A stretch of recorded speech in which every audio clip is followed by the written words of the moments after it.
Hey everybody, if you need a recap of Silo Season 1, I've got you covered. Just hit the tab in the upper right hand corner and it'll take you right to it.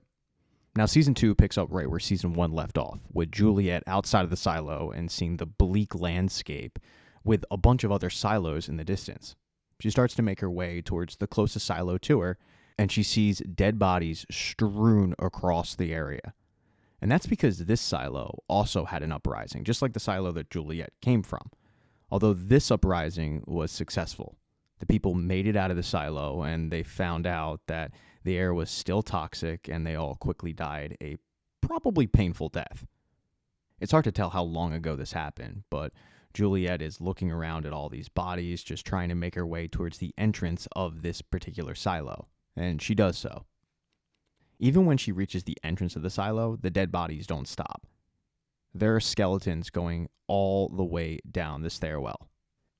It's not exactly easy for Juliet to get in this silo. It takes a lot of hard work. She has to pry the door open, but she is able to get in, and what she sees is the fact that this silo appears to be absolutely abandoned, no forms of life.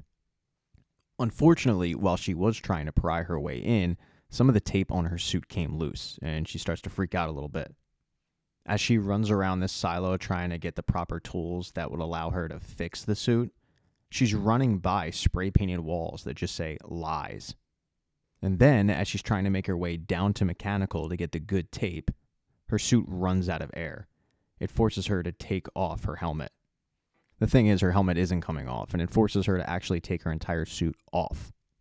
So now she's stuck in this silo that appears to be abandoned. Her suit is completely ruined, and she can't leave the silo unless she finds another suit, along with the good tape.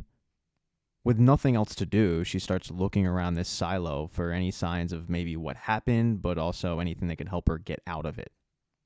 Whatever happened in this silo didn't happen recently, that's for sure. You've got overgrown plants taking over walls and whatnot, so this particular uprising probably happened well over a year ago at least.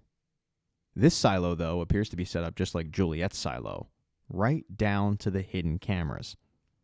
Shortly after discovering that, Juliet is able to find a uniform that she can wear for the time being. All the while, though, Juliet is trying to make her way down to mechanical. And as she's doing this, she's getting flashbacks from her childhood growing up in mechanical, getting acclimated to working and living in mechanical, and really getting her new life with Walker. After all, Walker taught her a lot and was a real mentor to her. As Juliet, though, continues to make her way down the stairs, all while doing a trip down memory lane, she hears this pinging. It really sounds like a tick, like a high-pitched clock, if you will. But when she gets down to that particular floor, the walkway that would allow her to get to wherever this sound is going was taken out by something. So she's going to have to find a way over to it. And that's not going to be easy. When she looks up at her surroundings, she does have a little bit of luck. A couple of bodies were hung on the stairwell, and she's going to use the rope and see if she can maybe swing across to the other side. Unfortunately, though, that doesn't work. Not only does it not work, but the rope snaps, and she ends up falling. The good news, though, is that this silo, well, the pumps don't work anymore, so she didn't fall too far before she hit water, and she's able to survive. She's just frustrated, and she's looking like a drowned rat as she makes her way back to the stairwell and tries to recollect herself to figure out a way over to the other side of this. Before she can do that, though, she needs another uniform because the one that she's in is completely soaked through. She's able to find one. She also bandages up her arm, which was injured during the fall. And then she gets to work on finding the goods around the silo that will allow her to kind of build a bridge, and she's able to do it. She builds that bridge, she gets over to the other side, and then she starts to look around for where this noise is coming from. The noise ends up being an ID card that was on an oscillating fan. It was just clanking on it. But the lights in this particular section are on, so curiosity gets the best of Juliet, and she starts to look around a little bit. She doesn't really find anything of note, and she starts to head back to where she came, hoping that maybe she can find a way down to mechanical or find an extra suit that's going to be tough because the silo is flooded after all. But that's when she starts to hear music, and it forces her to turn back around. As she gets closer and closer to where the music is coming from, finally she says, "Hello? Is anybody there?" And there's a giant vault door, but she can't access it. That's when a guy appears from behind the vault door. The guy tells her that it's great that she heard the music because he loves that song, but she did try to open the door.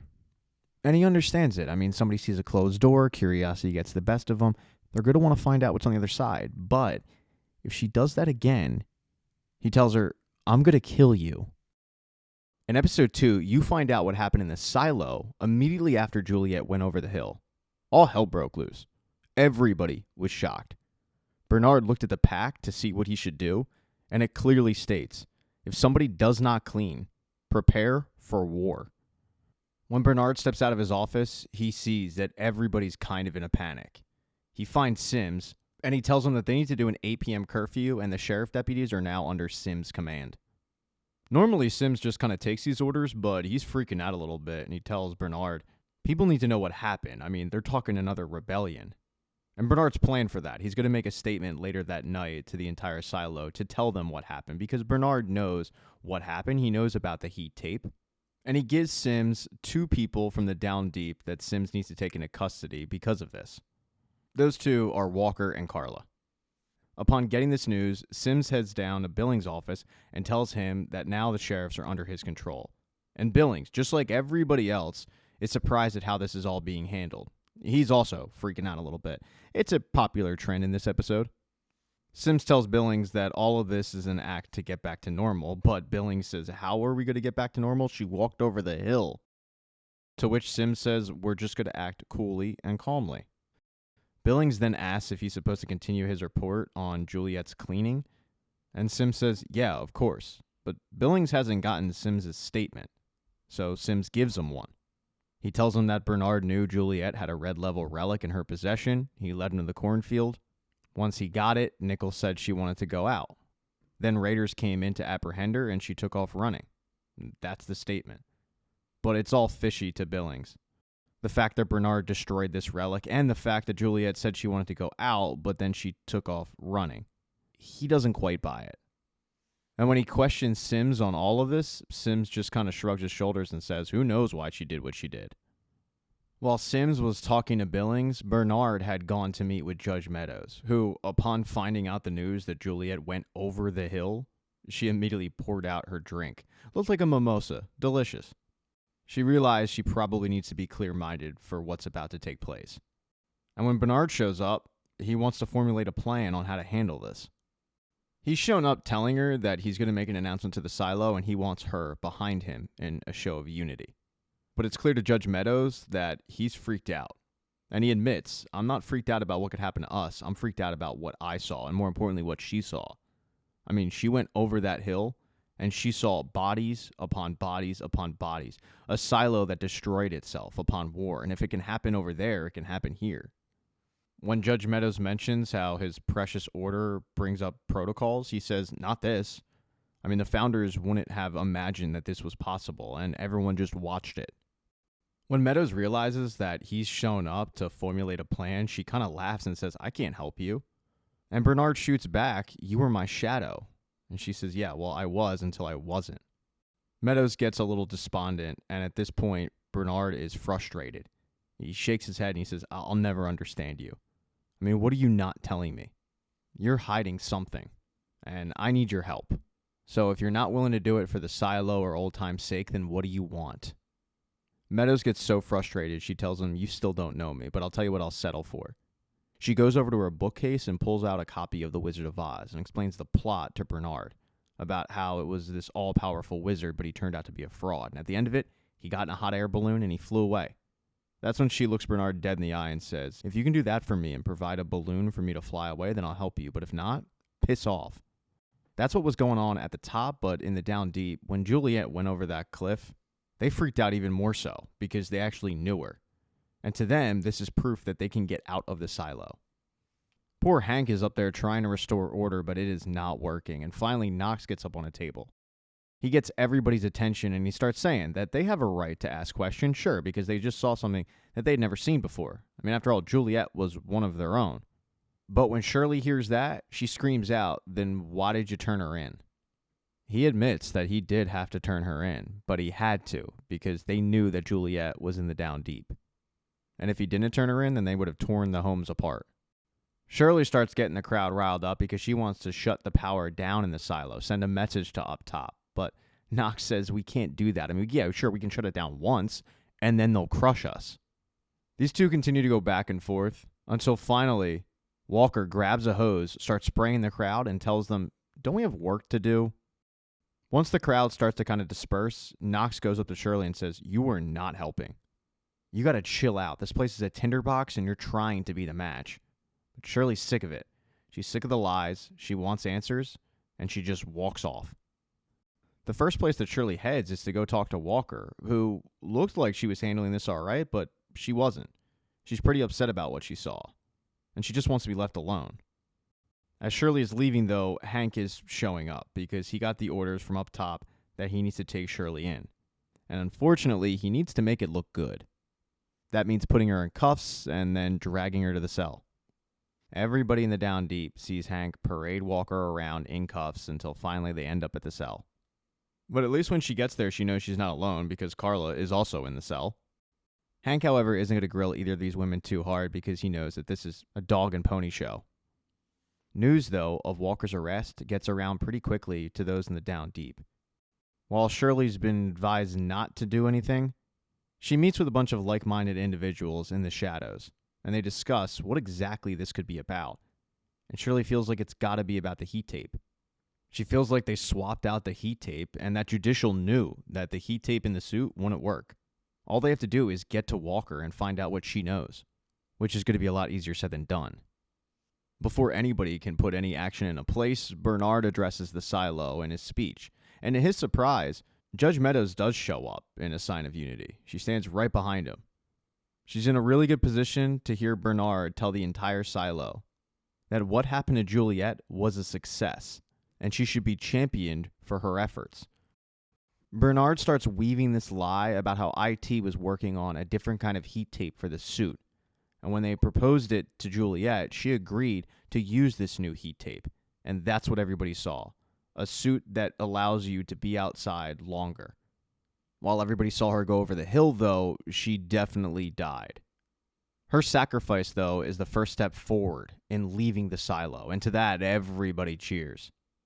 But way down about 100 floors, Shirley hears this and tells the entire crowd, no, that's a lie. Juliet found out that they were using bad tape, and she had it swapped out with the good tape.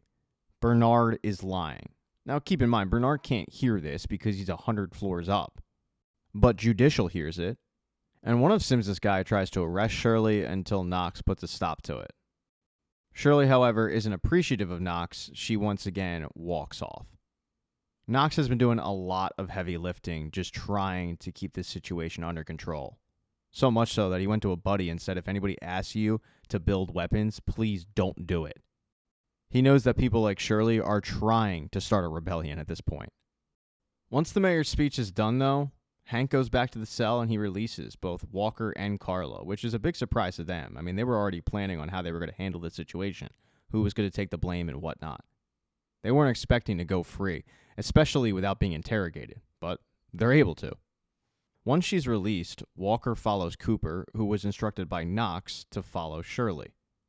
Cooper, though, isn't there to help out Knox. He wants in on whatever Shirley's got going. When Shirley starts telling Cooper about Bernard's lie, that's when Walker comes out of the shadows and says, you don't know what you're talking about. You got to stop talking like this. They have eyes and ears everywhere, and you guys aren't built for this anyway. So stop talking about the tape and Juliet. It's hazardous for your health. Shirley starts asking Walker if she's with them or not, and Walker kind of laughs at her. She breaks down the situation about how up top, they're pretty much ready for anything. If they want to fight, they're definitely ready for that, and the people in the Down Deep are going to lose. Shirley, though, is hard-headed and tells Walker, well, maybe the raiders and the deputies will want to know the truth, and they'll switch sides. Walker says maybe. Walker then brings up how she overheard on the radio there's graffiti around that says JL, which clearly stands for Juliet Lives. And Shirley gets excited and says, yeah, no, I agree with that. What do you think? Upon which Walker thinks for a second or two and says, well, with all of you guys wanting the truth, I think you're right. I think Juliet lives. Up top, though, it's a different story. Bernard gets a good update from Sims that there were no arrests after his speech. Everything seems to be going okay, except for the graffiti. After his update from Sims, he goes and has a chat with Judge Meadows. They discuss the success of the day. He thanks Judge Meadows for showing up. And then he reiterates that he needs Judge Meadows' help. He figures this speech bought him a few days, but he tells her, "I can't do this without you."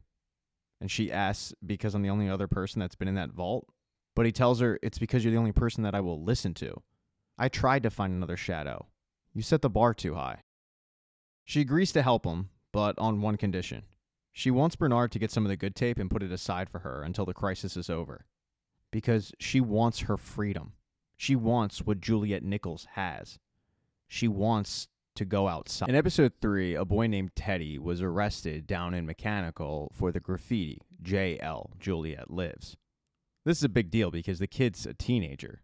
And after he gets arrested, Shirley holds kind of a town hall meeting where Teddy's mom shows up and says that Teddy did it, and she supports it.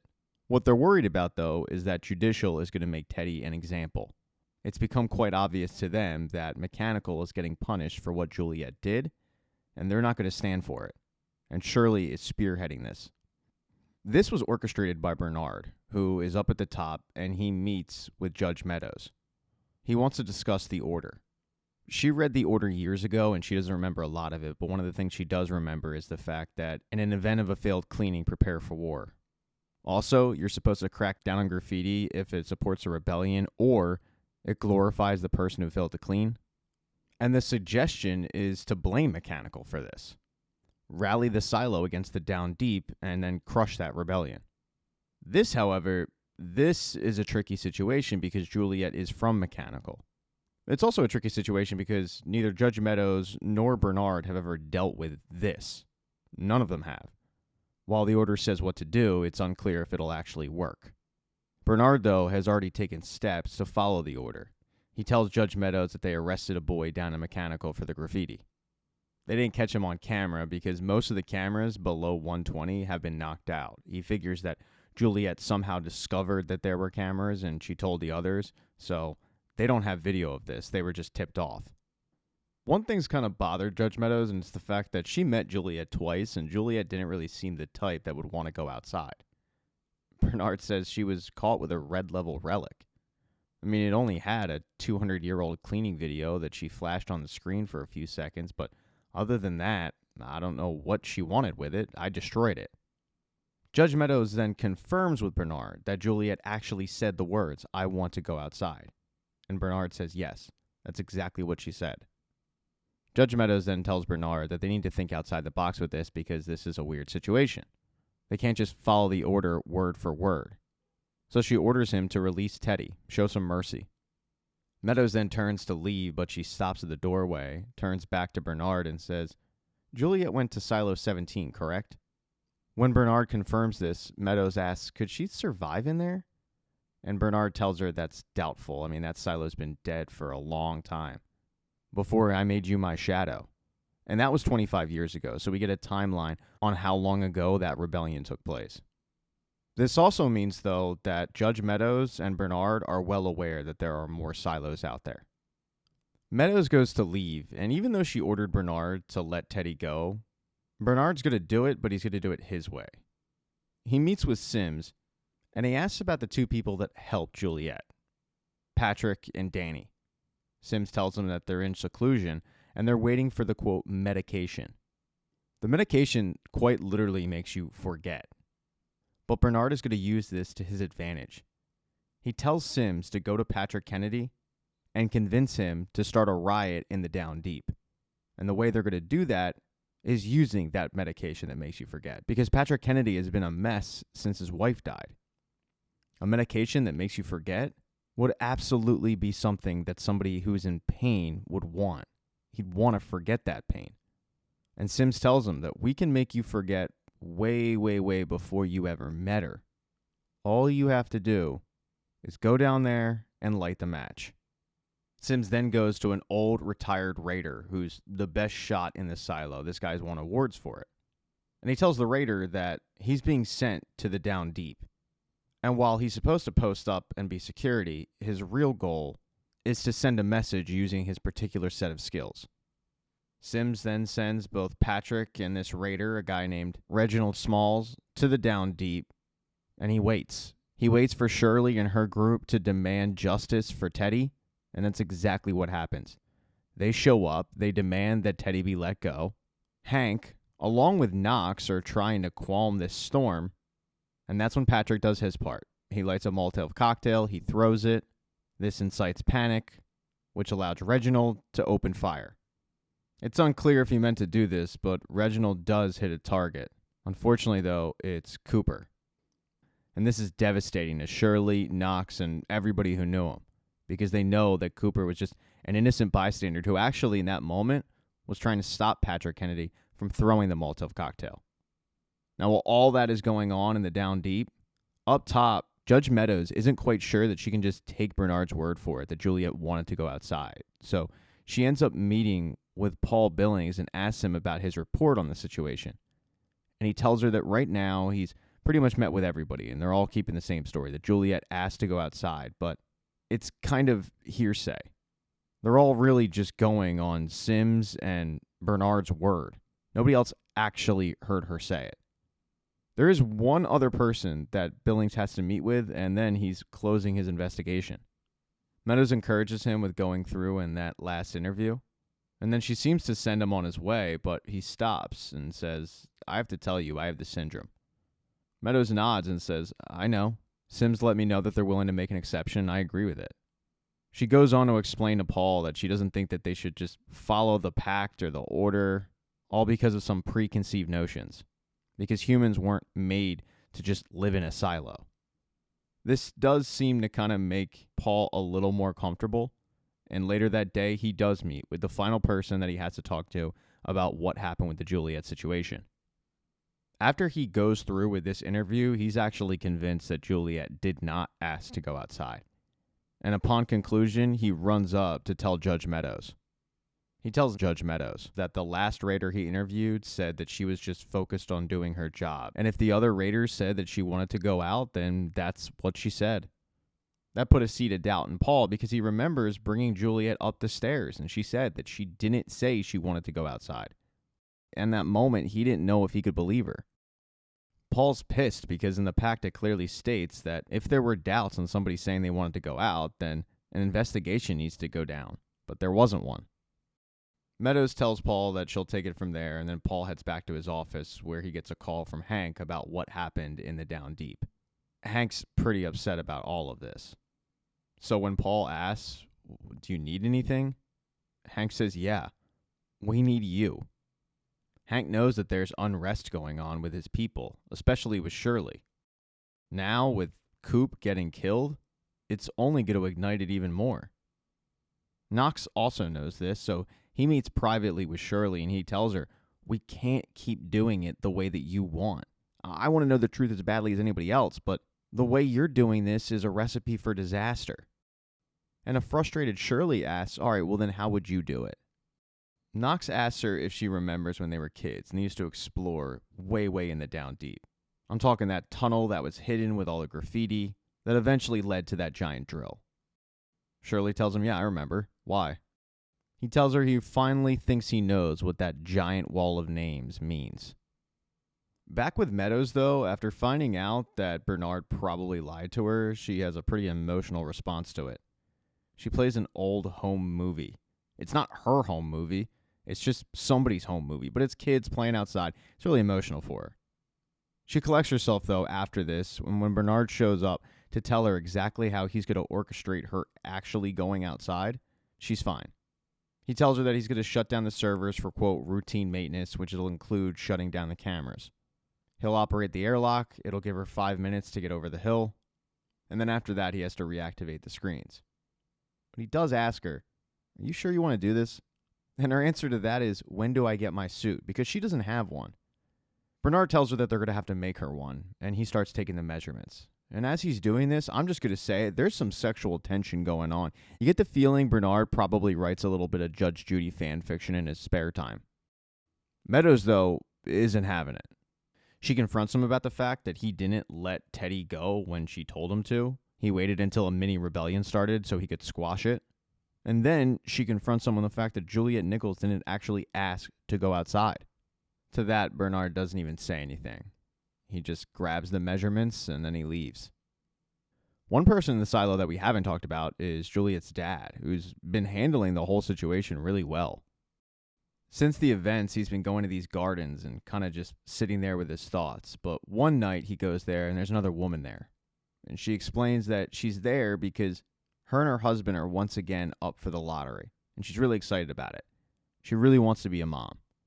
Dr. Nichols starts telling her all about being a parent, how great it is, and how special those moments are. All the while, he never reveals who he is. So when she introduces herself as Phoebe Wells and he introduces himself as Dr. Nichols, she's mortified. Because everybody knows who Dr. Nichols is. More importantly, everybody knows who Dr. Nichols' daughter is. And the only reason that Phoebe is up for this lottery is because of what Juliet did. So it's a little bit of catch-22 for her. But Dr. Nichols assures her that it's okay, and he wishes her nothing but the best. The next day, when he gets to his office, he finds out that Phoebe has been approved. Kind of. It's the bait and switch. They want Dr. Nichols to take out the placebo birth control, making Phoebe think that she's able to conceive, but all the while, she actually can't.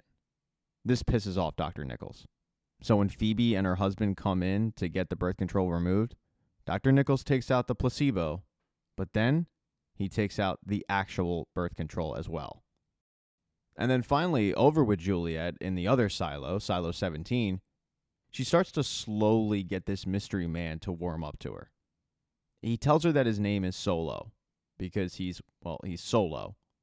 And he tells her exactly what happened in his silo. There was a guy named Ron Tucker, and he didn't clean. Instead, he wrote lies on the camera, and then he went around the corner out of sight.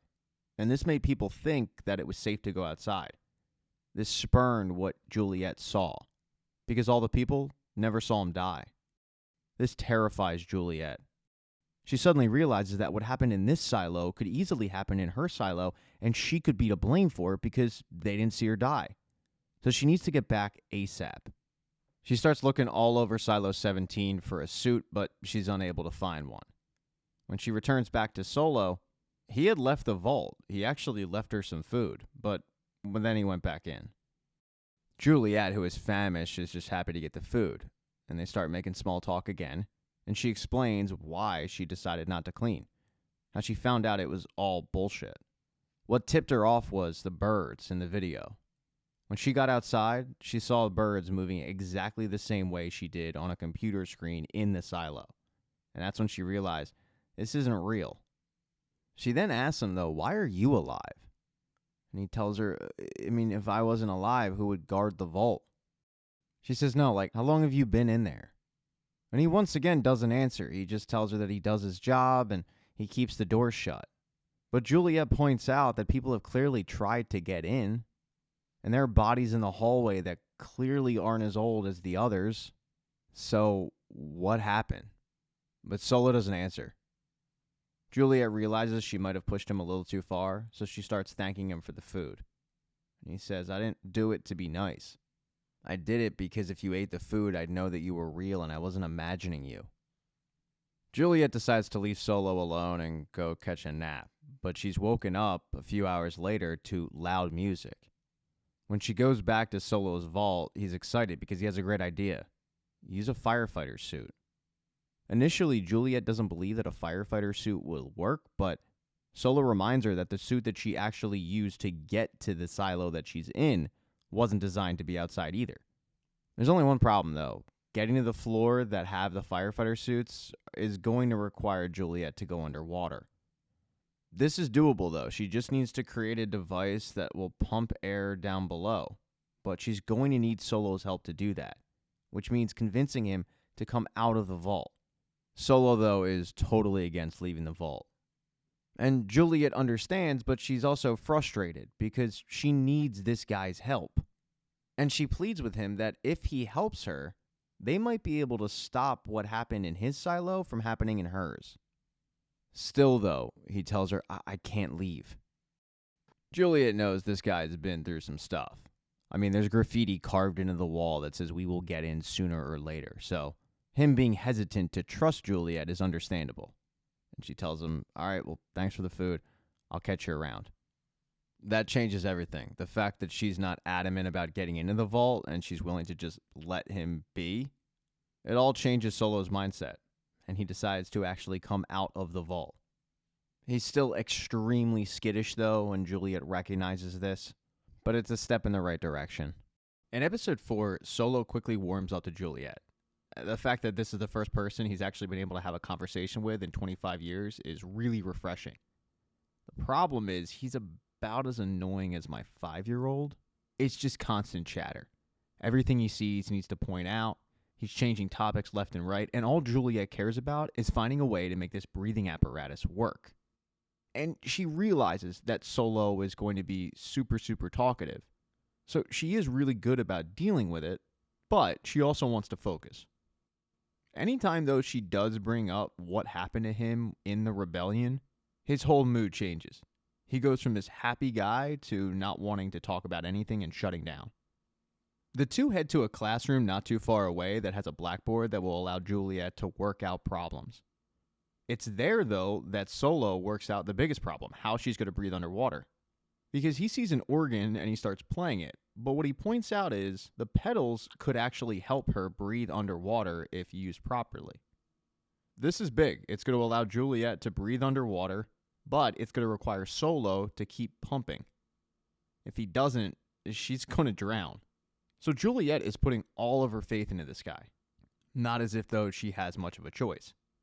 After a little bit, they get all the proper tools together, they hook this thing up, it does work. Solo's doing his part, but as he's pumping, he's getting more and more paranoid about leaving the vault. Juliet, though, is able to get the firefighter suit.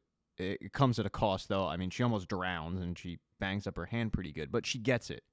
Once she returns to the surface on the other side, Solo runs back to the vault in a panic. He goes over to the vault, he puts in the combination, but initially it doesn't work, and he freezes up. He panics. He starts blaming Juliet, questioning what she did. Juliet trying to point out, Solo, I was with you the entire time, I didn't do anything. He puts in the combination again, and it doesn't work. And at this point, he has one more chance until it locks forever. He really, really focuses. He puts in what he thinks is the combination, and it works. But he's so freaked out that he gives Juliet a death stare. He goes back into the vault, and he closes it. Realizing this is a delicate situation, she gives Solo a few minutes. She sits down and she starts telling him how absolutely terrified she was when she was sent out to clean, how she had accepted death. This story doesn't really work, so she tries to engage Solo by asking him more about the circus, which was something he was telling Juliet about before.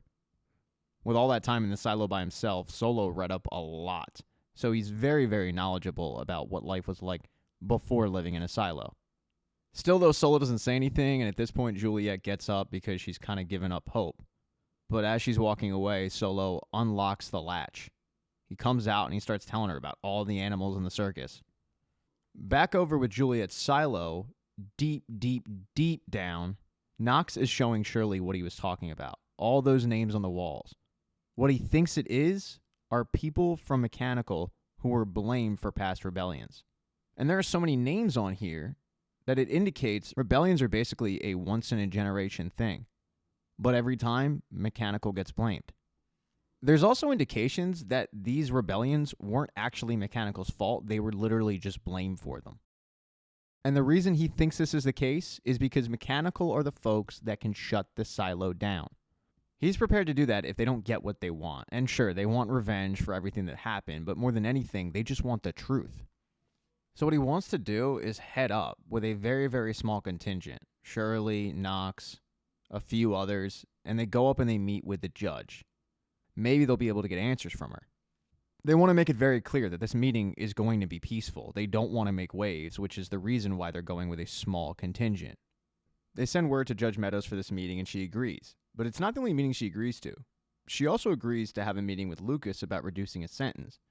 And the fact that she's agreeing to meet with Lucas, who's seen as a threat by IT, while also agreeing to meet with the Down Deep, is raising a lot of questions for Sims, but also for Bernard. And Sims implores Bernard to talk to her because he knows that Bernard has her ear, but he's like, what do you want me to do, man? She's the judge. While he dismisses Sims' request, he does follow through with it. He does question the judge on why exactly she's having these meetings. Bernard questions this decision making, and Meadows says this is a sign of a new regime. And just because I'm taking these meetings doesn't mean I have to do anything. I'm literally just placating these people. Lucas has a right to an appeal. The Down Deep has a right to talk to me. When Bernard pressures her again, she brings up the suit, asking, exactly where is that?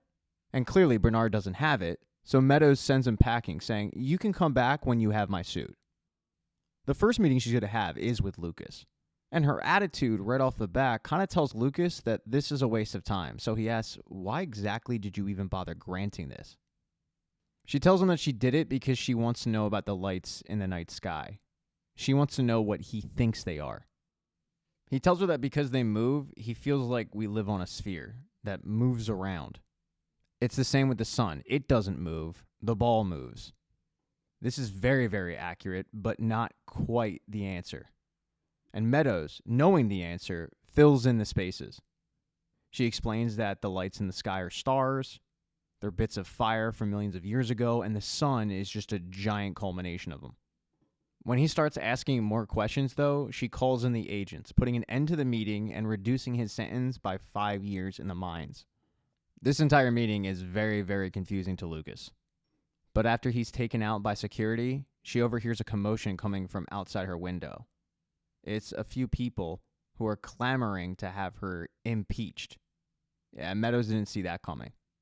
And that's because Sims, Bernard, well, a bunch of people are pissed off that folks from the Down Deep are making their way up top. There's definite classism.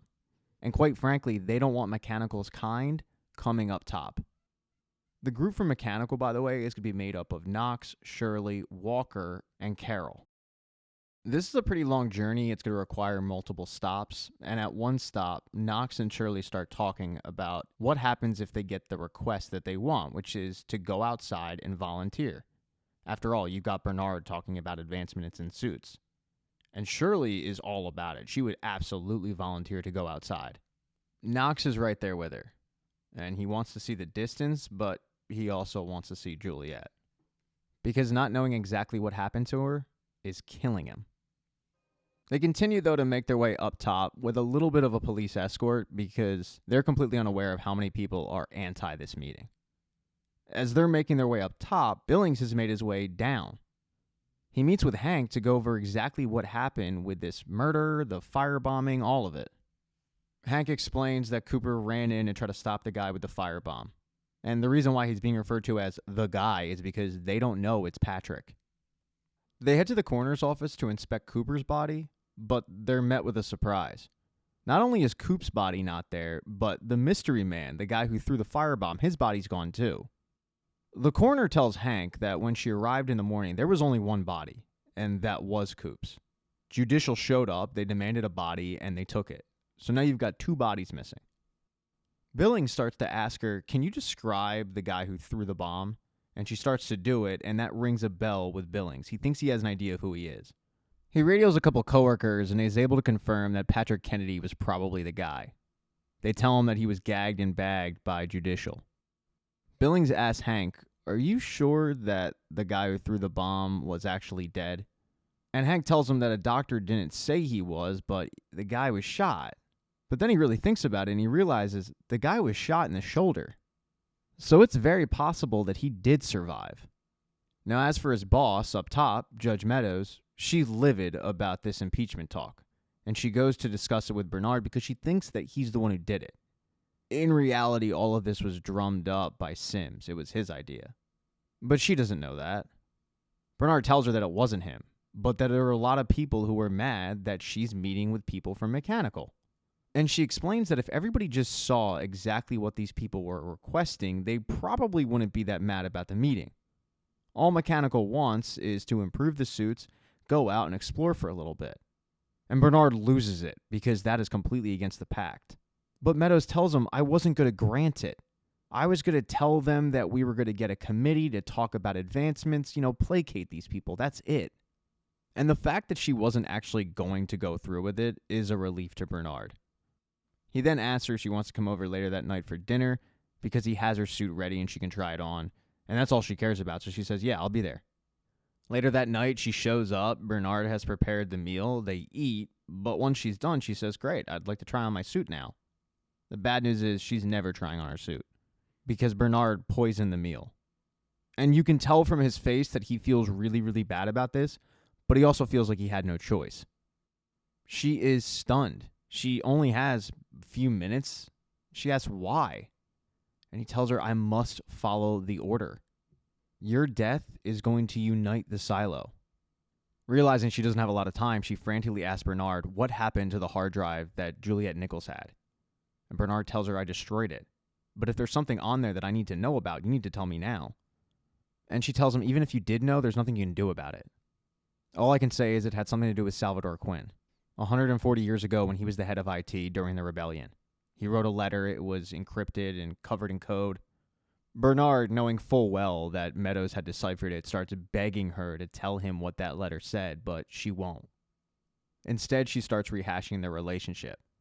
How 25 years ago, when she stepped down as Bernard's shadow, she did it because she knew that he could never commit himself fully to her. So she disappeared for 4 days, she came back, and she resigned. And he's always wondered where she went, but she doesn't tell him. He does, however, want her to go with having seen the outside. After all, that's all she wanted. He's able to do this because Bernard has a VR headset. And when he puts it on Meadows, it is as if she's looking at a whole new world. Rainforests, mountains, volcanoes, you name it. She is completely shocked. She ends up dying in Bernard's arms, but once she is gone, Bernard calls Sims because now they need to formulate a plan. Mechanical is quickly rising. Once Mechanical does reach IT, they're greeted by an angry mob who demands that they head back downstairs. They kind of expected this. They came prepared. They first try to talk the mob down with words, but that doesn't work. So then they use force. Not violent force, mechanical force. Using a red tennis ball, they drop it, signaling down below to turn off the silo, sending a message that they do actually have power. And this message works. Bernard comes out and he says, "Okay, you guys can go meet with the judge. Let's go."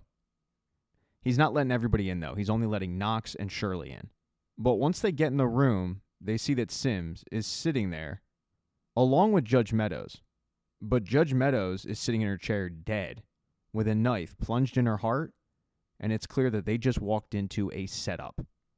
They know they need to get out of there immediately, but they need to do so calm and cool and collected, or else it's going to trigger a mob. It's not like Sims or Bernard are stopping them, by the way. They let them get out. And once they get back to Carol and Walker, they say, "We got to go now." And they start making their way down the silo as quickly as possible. A little while later, Sims comes out, he addresses the mob, and he lets everybody know that those animals from Mechanical came up here and they just murdered the judge. They need to be brought to justice. Meadows' death can't be in vain. And as the foursome from Mechanical quickly make their way down, they've got an angry mob on their tail. In episode 5, as the group from Mechanical tries to make their way back home, Sims heads home himself, and he tells his wife exactly what happened, and her big concern is whether or not this could be traced back to Sims. He doesn't really see how it could, but as they're discussing this, their son walks in and says, "Hey, there's a man in our kitchen." And that man is Bernard, who had overheard their conversation. So he knows that Sims is telling his wife everything. He also knows that Sims was the one who put people up to the idea that Judge Meadows should be impeached. In Bernard's opinion, that kind of triggered everything that went down. Bernard having to poison Judge Meadows, which was something he didn't really want to do, but in his mind, it'll end up working out best for the silo. He, however, is so upset about having to do this that he needs someone to blame, and Sims is that guy. So he tells Sims, "I can't trust you anymore, and you're definitely not going to be my shadow. What I am going to do is I'm going to make you the judge because you're far too valuable to the silo." And then he swears Sims in. But just like with Meadows, being named judge is kind of just a title. In reality, Bernard is calling the shots, and he just took away Sims' power in a lot of ways. With Sims taking the judge job, there's an opening for Sims' old job, the head of IT security. And a person named Rick Admonson is going to take that. Rick's first job is to find the group from Mechanical, ASAP. but he's having a hard time doing that. There's bounties out there, and there are raiders dressed as civilians. They're eventually going to get found. It's just a matter of when it happens. The news, though, of the power change reaches Billings and Hank in the Down Deep. And Billings, for one, is shocked. Hank is also very surprised when he finds out that Meadows was killed, allegedly, by his friends. He just doesn't see how that could be possible. Hank mentions how this is ironic, being a sheriff's deputy and having to hunt his friends. And that's when Paul says, yeah, it's about as ironic as breaking the pact that you have to uphold. And what he means by that is he has the syndrome. He's admitting to Hank this, and Hank doesn't really care. He just asks if Sims knows, and Billings says, yeah, he knows and he made an exception, but now that he's judge, he's just not sure. And you can tell it's really bothering him. So Hank gets the conversation back to what the hell's going on in the Down Deep. They get their first lead on Patrick when they're in the cafeteria and they see a woman that is taking a meal after working a long shift in the cafeteria. To Hank, that's fishy. The fact that she was just surrounded by all that food for hours and she's just taking it home. And this particular woman happens to be the niece of Patrick. They're able to convince her to give up Patrick's location. And he was hiding right behind the sign, that little hole that would eventually lead you to the drill that created the silo. He was in one of those hallways. When Hank and Billings find Patrick, he is badly injured. He also doesn't trust either of them. Now, Hank, he goes and leaves to get a medical kit because it's pretty clear that Patrick isn't going to make it too much longer. But Billings stays, and he presses Patrick on exactly what happened, but Patrick doesn't want to give him any information. So Billings realizes that he needs to give to get, hands Patrick a picture of the outside world before all this took place that he found in Juliet's apartment. He tells Patrick, if you turn that in and you say that I had it, I'm done, I'm finished. With Patrick looking at it, he tells Billings, get me a doctor and I'll tell you everything you need to know. Hell, I'll tell you everything you don't want to know. Now, as for the people from Mechanical who are trying to make their way home safely, and we're talking Carol, Shirley, Walker, and Knox, they realize that they're not going to be able to outrun this mob. They're going to have to find a safe place, lay low, and maybe find a safer way home than just taking the stairs. And Carol has an idea. She knows an old porter named Calvin who might be able to help them out. She tells them that they're going to need a safe space to kind of just hunker down and also safe transport home. And he says it's going to cost you a lot, including items from Juliet Nichols. They agree on a little bit more of a price, and then Calvin explains that he's going to get them home via some grain bins. No one will bat an eye. The issue is Knox. He's never going to fit in those. Carol suggested they use this powerful cable and winch system, but Calvin says no, it was taken out of circulation thanks to the pact. If you use that, it's going to draw a lot of eyeballs. But in Carol's opinion, that's the only way that they're going to all safely get home.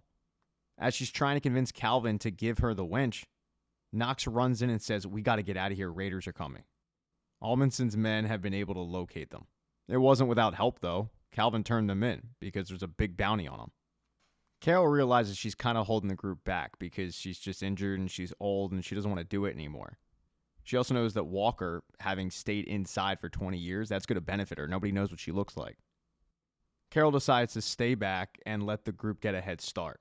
She no longer wants to hold them back, and she knows that her sacrifice might end up giving them some more time. And they don't want to do it, but she kind of ends up forcing their hand. Walker uses her incognito status to do just that, stay incognito. But after a little bit, Shirley and Knox are caught by raiders. At first, they're stopped by members of the silo who are acting as if they're town watch, and they try to talk their way out of it, but it doesn't work. And that's when they're taken into custody. But they're taken into custody by Sims's wife, Camille. And while Camille tells everybody, I'm taking them in and we're going to bring these people to justice, in reality, what she's doing is saving them. Because those members of the silo, they were ready to string up Knox and Shirley. They were ready to bring them justice right then and there. Camille knew that. So she handcuffed both of them, but then she took them to a safe space, a janitorial closet. She ends up kicking the guy who was in there out, telling him, if anybody comes looking for these two, you have never seen them. It's obvious Camille has something on this guy. And then she tells both Knox and Shirley that once she steps foot outside of this hallway and everybody sees that she doesn't have them in custody, raiders will come searching. So hunker down, lay low for a while, And also, there is a barricade on floor 30. She doesn't know how they're going to get through it, but that's not really her problem. Knox does ask, why exactly are you helping us? But she doesn't answer. But the reason why she's helping them is because she doesn't like how her husband's being treated. She thinks that Sims is the right man for the job, and she doesn't like the fact that the shadow ship was taken away from him. Frankly, she wants to make Bernard look bad.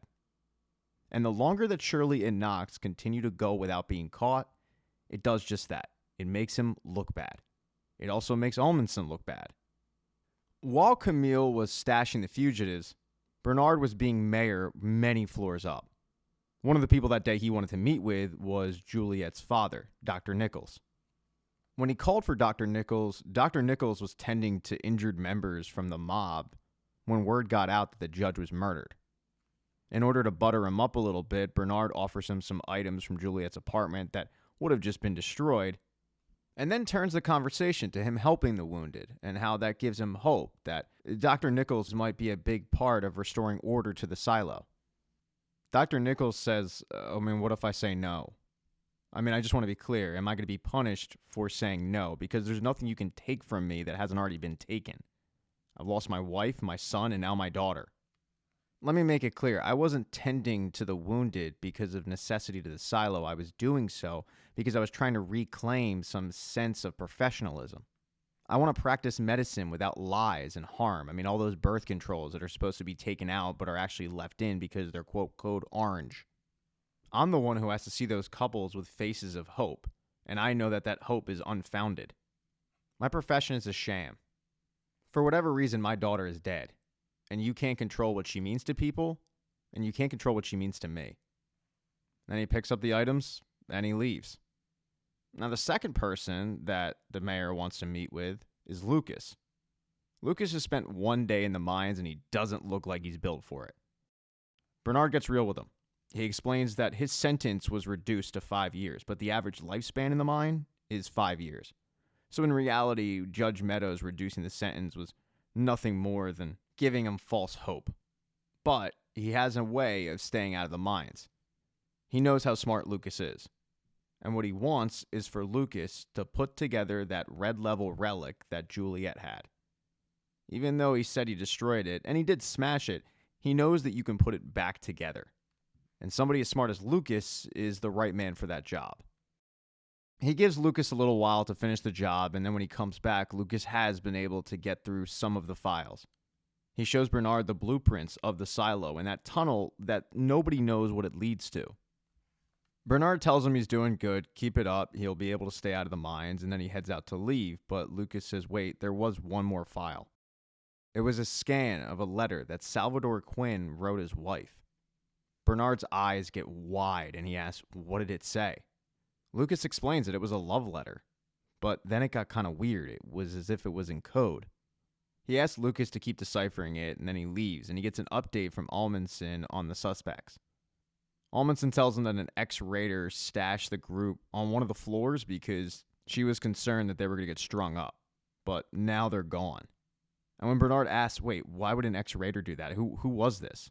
Amundsen says, Camille Sims. And that infuriates Bernard, because it was no accident. Knox and Shirley, though, are very much gone from that janitorial closet. They realized they couldn't stay there forever, but instead of going down, they decided to go back up. They went to go pay Calvin a visit, and Knox, being way bigger than Calvin, was able to, let's say, persuade him to give them the wench. But the wench cable wasn't going to reach the down deep. Not from where Calvin was. They needed to go lower, way lower. But they also needed to do it without garnering any suspicion. That's when they decided to grab some porter outfits and head down the stairs. And it worked for a while. Nobody knew that they were the two alleged killers of Judge Meadows. Eventually, though, they are seen by judicial security and told to stop. And they know that they can't go any more floors. They need to hook up the winch right then and there.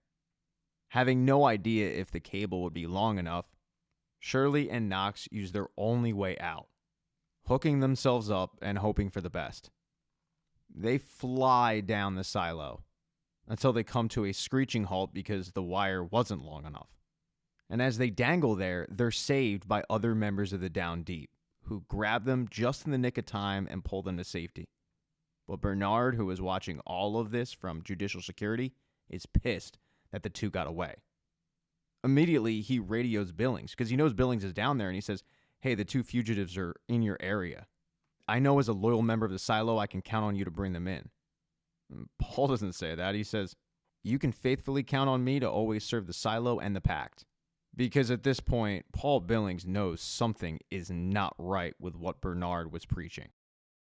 As for Juliet in the other silo, she was able to get the firefighter suit, but she wasn't able to get the firefighter helmet, so she's trying to reattach her own, but she's having trouble doing it. At one point, though, she asks Solo, hey, how are the lights on? Because the generator is flooded and underwater. And Solo tells her that IT has their own power source. It comes from the outside.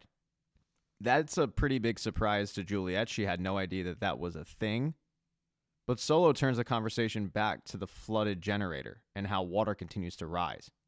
He asks if Juliet has any ideas, and she does, but she doesn't have time to actually execute it.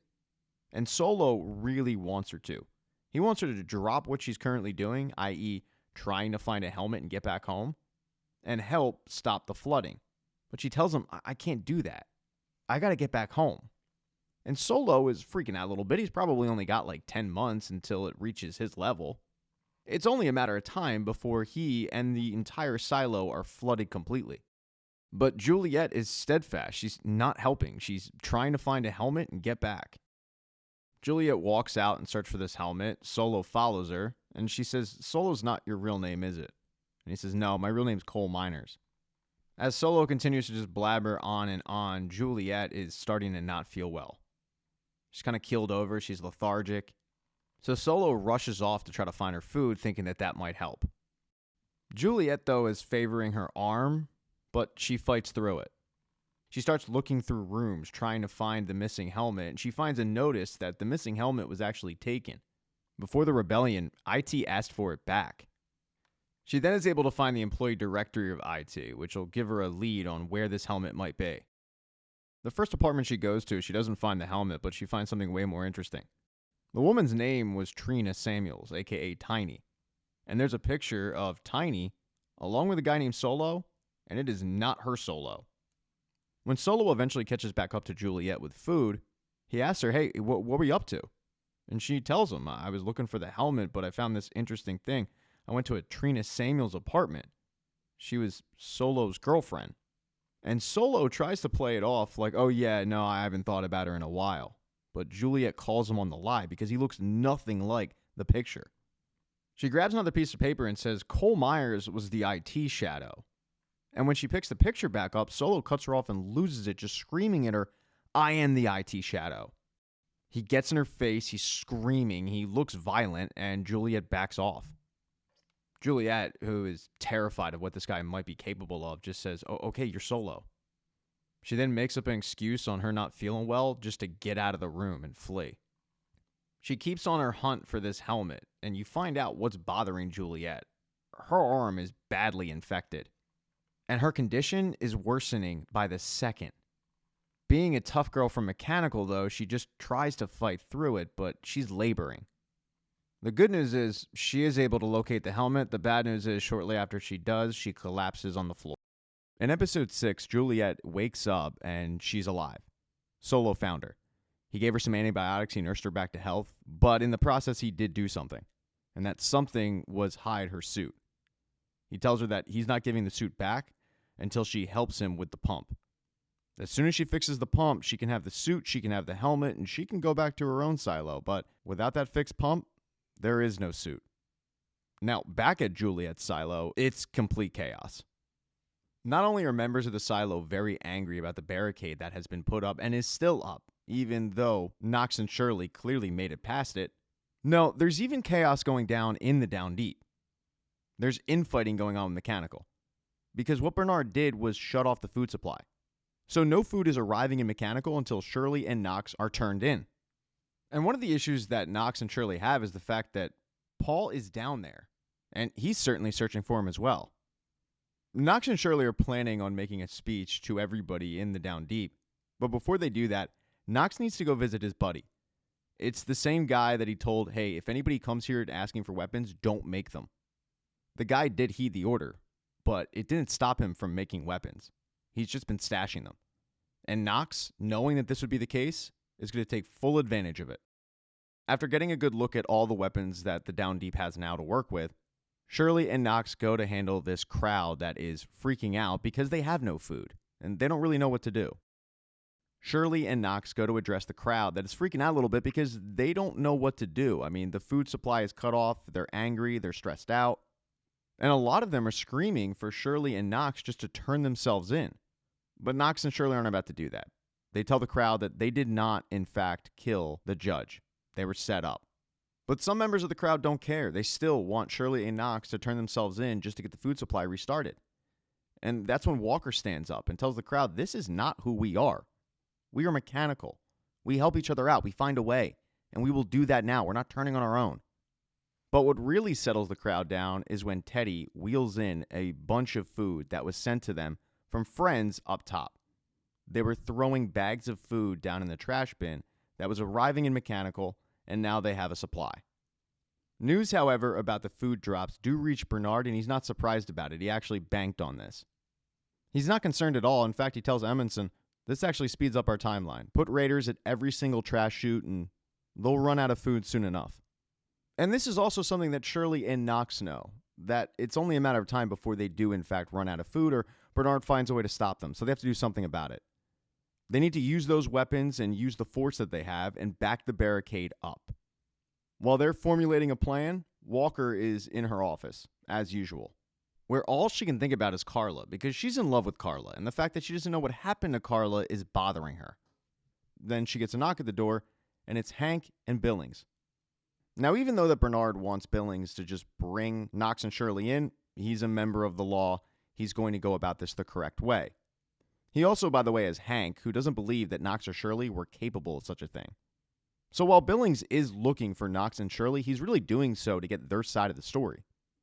But in order to find Knox and Shirley, he wants to go to Walker first and find out her side of things, even though she wasn't in the room. Billings asks Walker what happened, but Walker says, I'm not telling you anything until you find out what happened to Carla. Get me that information, and then I'll help you.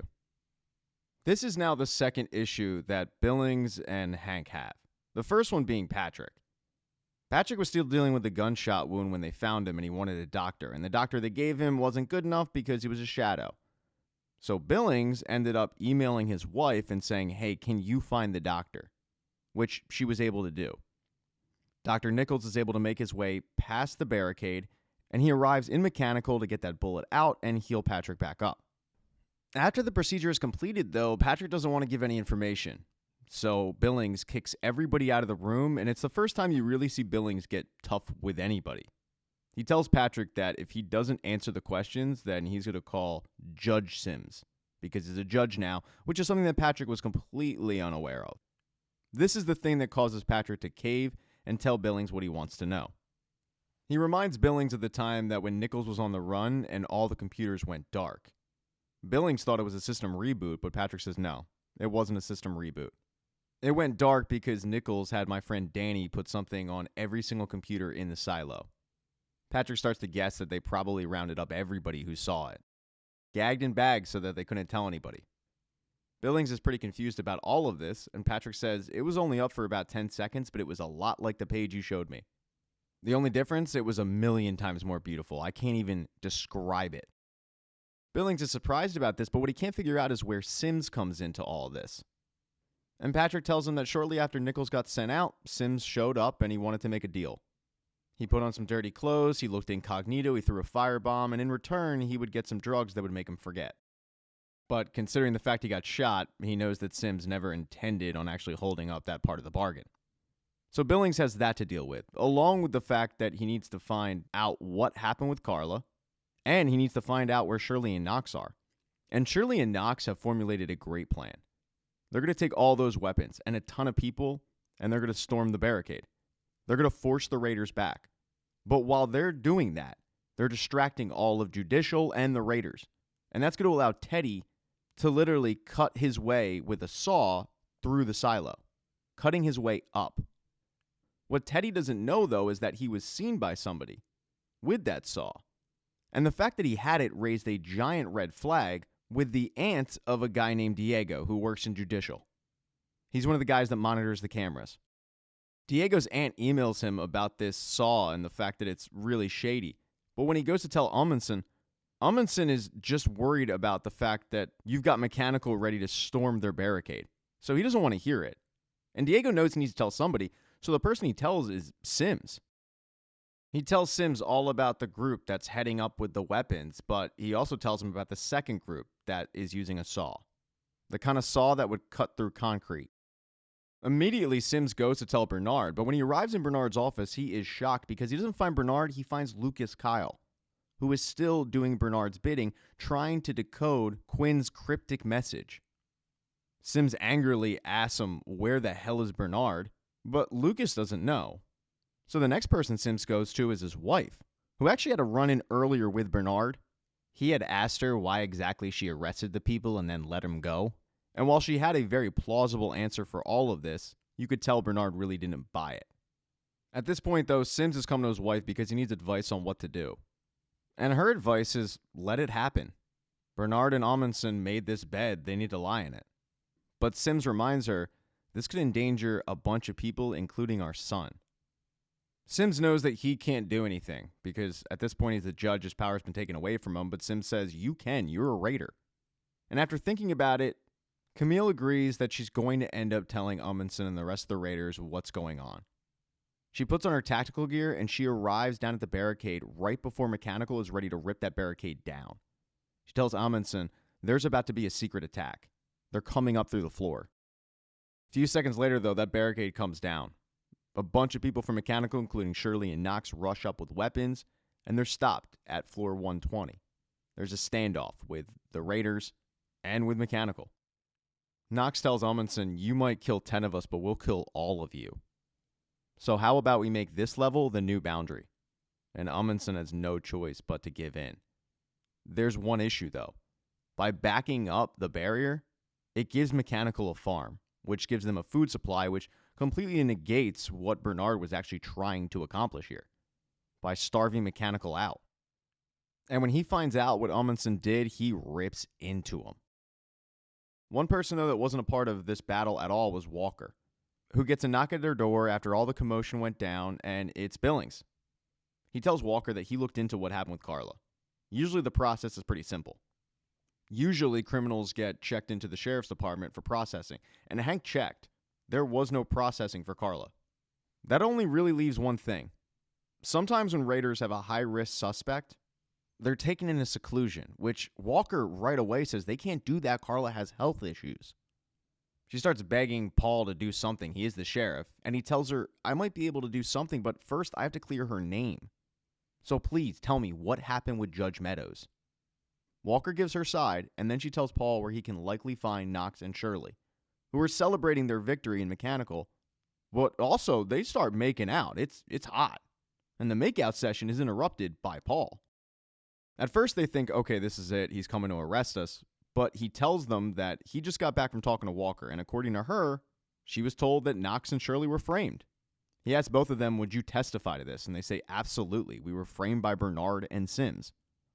After confirming this, Paul gets on the radio and asks for Bernard. He tells Bernard that he's located the fugitives, but he's not revealing their location at this time. He needs to do a full investigation as to what happened in the death of Judge Meadows. Bernard panics. He tells everybody, shut the radios down now, because he realized that he just lost the sheriff. Paul goes to leave, and Knox thanks him for what he did, but Paul says, for what? I'm not here to help you. I'm not here to help Bernard. I'm here to help the silo. That night, he has dinner with his wife and his daughter, and she reminds him that what he did was brave. And he says, yeah, I did something brave, but it might have been pretty stupid. I'll give it to the end of the week before I'm stripped of this sheriff job. What's eating at Paul is the fact that he doesn't know whether what he just did was the right thing or not. His wife, though, decides to change the subject. She asks him, when was the last time you took your medicine for the syndrome? And he realizes he hasn't taken it in a while. But what she's realized is the fact that he's not suffering from the symptoms. When he realizes it, he's stunned. He doesn't know why this has happened. And she says, well, maybe you changed. Up top, while Bernard is concerned about what's going on in the Down Deep with Billings, he gets word from Lucas that he's been able to find some details about this cryptic message. Lucas set up a program to try to decipher it, and while he doesn't know exactly what it is, he's been able to decipher words here and there, so he thinks he's on the right track. Problem is, none of the other words are really coherent, and it looks like it's just a code within a code. Bernard says aloud, in order to decipher this, you would have to see the legacy. But Bernard also knows that Lucas doesn't know what the legacy is, and he doesn't have clearance for it. And the only way to get clearance for it is to make Lucas his shadow, which he does. It's been like the quickest promotion in the world. In episode 7, Bernard brings Lucas Kyle into a room that most people don't even know exists. This thing has tech that Lucas has never seen before. It appears to be like a museum of old relics, the collection of the silo. Bernard hands Lucas what is essentially an iPad and says, that'll give you all the answers you need to know. Just ask it. It's worth noting, though, this iPad is like super, super high tech. So it's going to be awesome when it drops in 2045. But Bernard also tells Lucas that he's already asked the questions that Lucas probably wants to ask. And what he's been able to determine is the silo was built 352 years ago. For what reason, they don't know. And the reason why he's gone through such lengths to give Lucas this access when he looks at Lucas as a dangerous threat is because Lucas can actually solve Salvador Quinn's letter. And the way that Bernard looks at it, if Salvador Quinn went through such great lengths to hide this information, then this, whatever the letter is, could be a bigger threat to the silo than any kind of rebellion. So they need to figure out what is in that letter, and they need to do it quickly. While Lucas is getting acquainted with this museum, I'll call it, an AI-like voice over the loudspeaker tells Bernard that there's a Delta-level event occurring. And that event was from the Down Deep. They were able to get gunpowder and build a rocket that flew up the silo, exploded, and revealed a message to everybody. That message is IT lies to us. Mechanical wants the truth. What happened to Juliet? How did Meadows really die? What is IT hiding? Look and see. As Bernard is reading this in shock, the power to the entire silo goes out, everywhere but IT, which makes IT look really, really bad. And it reinforces the message from Mechanical that IT is, in fact, hiding something. Now, Mechanical does turn the power back on, but this doesn't satisfy the sheriff's department at all. Both Hank and Billings go right after Knox and Shirley and ask, what the hell were you guys thinking? They tell them we had to send a message somehow. Billings tries to get a little bit tough with them about the rules, and Knox cuts him off and says, look, you're the sheriff's department. If you want to do something, find out who poisoned our food. Up top, though, Bernard has a big issue. It's the gunpowder and how exactly Mechanical got it. There's only one person he can currently ask. That's Carla. He asks her how much gunpowder he needs to worry about, but she says, no, what happened to the people that I traveled up here with? If you give me an update, I'll tell you everything you need to know about the gunpowder and how much you have to worry about. But Bernard's not about to make a deal. Not with Carla, at least. Bernard then realizes he needs to get the sheriff's department back on his side. And with Billings and Mechanical, he's able to do that because he can address all of them. He tells everybody that he shut off radio communication with Billings the previous night because he's under the assumption that Billings was kidnapped. And he's being forced to say the things that he's saying. He does instruct him that until Billings returns, or that they can save him, quote unquote, all radio communication in the silo will be stopped. He is asked about the message from Mechanical, about IT lying to him and why the power was left on in IT, and Bernard says, you guys realize that Mechanical chooses where the power goes. That was a PR stunt. You guys worry about your job, and Judicial will take care of the rest. Bernard then walks back to his office with Amundsen, and he tells him to just make sure the sheriffs are in line. He then asks for an update on the search warrant for Supply, but Amundsen says, well, Judge Sims hasn't signed it yet. And before he signs off on it, he wants to speak to Bernard, privately. This was something that he discussed with Camille. It's become apparent to Sims that Bernard needs him. Amundsen is just nothing more than a lackey, and Bernard is losing the silo quickly. But Camille's advice was, if you go to him first, that's a gift. If you wait for him to come to you, well, then you're doing business. So that's basically what Sims is doing. But when Bernard shows up in his office, he is pissed. Bernard makes it clear, I don't trust you anymore. You are to sit here and act like you have power, but you do what I tell you to do. Then he instructs him to get out the stamp and give him the search warrant. But Sims says no.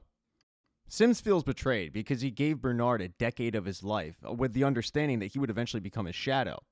But Bernard never did that, and he turned around and made Lucas Kyle his shadow. Bernard very arrogantly says to him, "Yeah, I originally had you pegged as my shadow, but then suddenly I didn't, and it occurred to me why. It's because you're very good at solving problems, but you lack curiosity. And that's something the head of IT must have. And thus, the shadow should have that. It's something that my old shadow had and my new shadow has." Sims, though, starts to mock Bernard right back, reminding him that the team that he surrounded himself with is good. It's just two people, Amundsen and Kyle. But that's it. He's quickly losing support in the silo. He's quickly losing support just about everywhere. He asks him, "You didn't know about the gunpowder, did you?" "No, because Amundsen doesn't know what to look for. I mean, the only reason he was able to save the Raiders the other day was because of me and Camille. And at this point, you're probably wondering, what else am I missing?" Well, I'll tell you. You're running out of allies and you're running out of moves. Bernard suddenly gets defensive at this, and he reminds Sims that it was Camille who let the two people from Mechanical that they had both agreed to frame, well, she let them get away. And that was something that Rob didn't really know, was Camille's involvement. Sims goes home and he waits for Camille. And as soon as Camille walks in the room, she knows what happened. So she starts to explain herself. She tells Rob that when that happened, he had just been sworn in as judge and he was trying to win Bernard back, which was smart. But she was trying to protect him by making friends, which is also smart. She knew that Bernard would find out one way or the other. What she needed was Bernard to think that she was taking matters into her own hands. Bernard couldn't think that Rob had anything to do with the other two people escaping, which he currently doesn't. Sims, however, is pissed. He says to his wife, "You want to make friends with the rebels? I mean, do you know how dangerous that is?" And she shoots back, "Do you know how dangerous Bernard is? We don't know how this is going to end. So until we do, we need to play both sides." Sims is okay with that. What he's not okay with was the backstabbing. He feels like Camille intentionally tried to keep him from talking to Bernard, and she went behind his back and did something without consulting him first. That's what Rob did after his meeting with Bernard. Bernard, however, went back to his office and he waited for Lucas Kyle to give him an update. It took a while, but Lucas Kyle finally thinks he's figured out the code. It's not letters, it's a page number. The same page number. He excitedly tells Bernard this, but he just hasn't been able to locate the book. He knows it's got to be old. It's got to be old enough so that Salvador Quinn read it, but he thinks that if they can find that particular book and go to that particular page, they'll be able to crack the code. And Bernard actually thinks that he has an idea of what book it is. He pulls out Judge Meadows' copy of The Wizard of Oz, and he hands it to him. Now, while all of that was going on up top, down in Mechanical, Billings and Hank did as they were told. They started looking into who exactly poisoned the food. They went to one such guy that they think would have an idea, or at least a lead. He's kind of a rat. And he tells both of them how they get messages from up top. Now, it's worth mentioning, he has no idea who's sending these messages. He just knows that he gets paid to do it. But a few of them receive these messages, they do as they're told, and then they get paid. And he tells both of them, there was a message today that said we have to kill Knox and Shirley. So as soon as Billings and Hank hear that, they have to take Shirley and Knox into custody to protect them. Paul and Hank start looking through some filing cabinets to see who could have access to the room where the messages are delivered when Walker comes in. She's shown up because she wants Billings to tell her all about judicial seclusion. He tells her that a lot of people in judicial don't even know about it. And he also knows that a lot of people that went into seclusion don't come out. Billings understands that she's hurting, but he also tells her, this isn't doing any good. McLean is in a fortress right now. And Walker asks him, can I get a message to her? But they tell her, unfortunately, no. Porters aren't allowed on the steps anymore near the barricades, and the radios are shut down. A very frustrated Walker tells everybody that 25 years ago she didn't do enough, and that's how she lost Carla in the first place. So she's not about to lose her again because she didn't do enough. Not this time. Walker storms out, but then they get a visit from Billings' wife. She tells them that things are getting out of hand in the cafeteria and they need to go there immediately.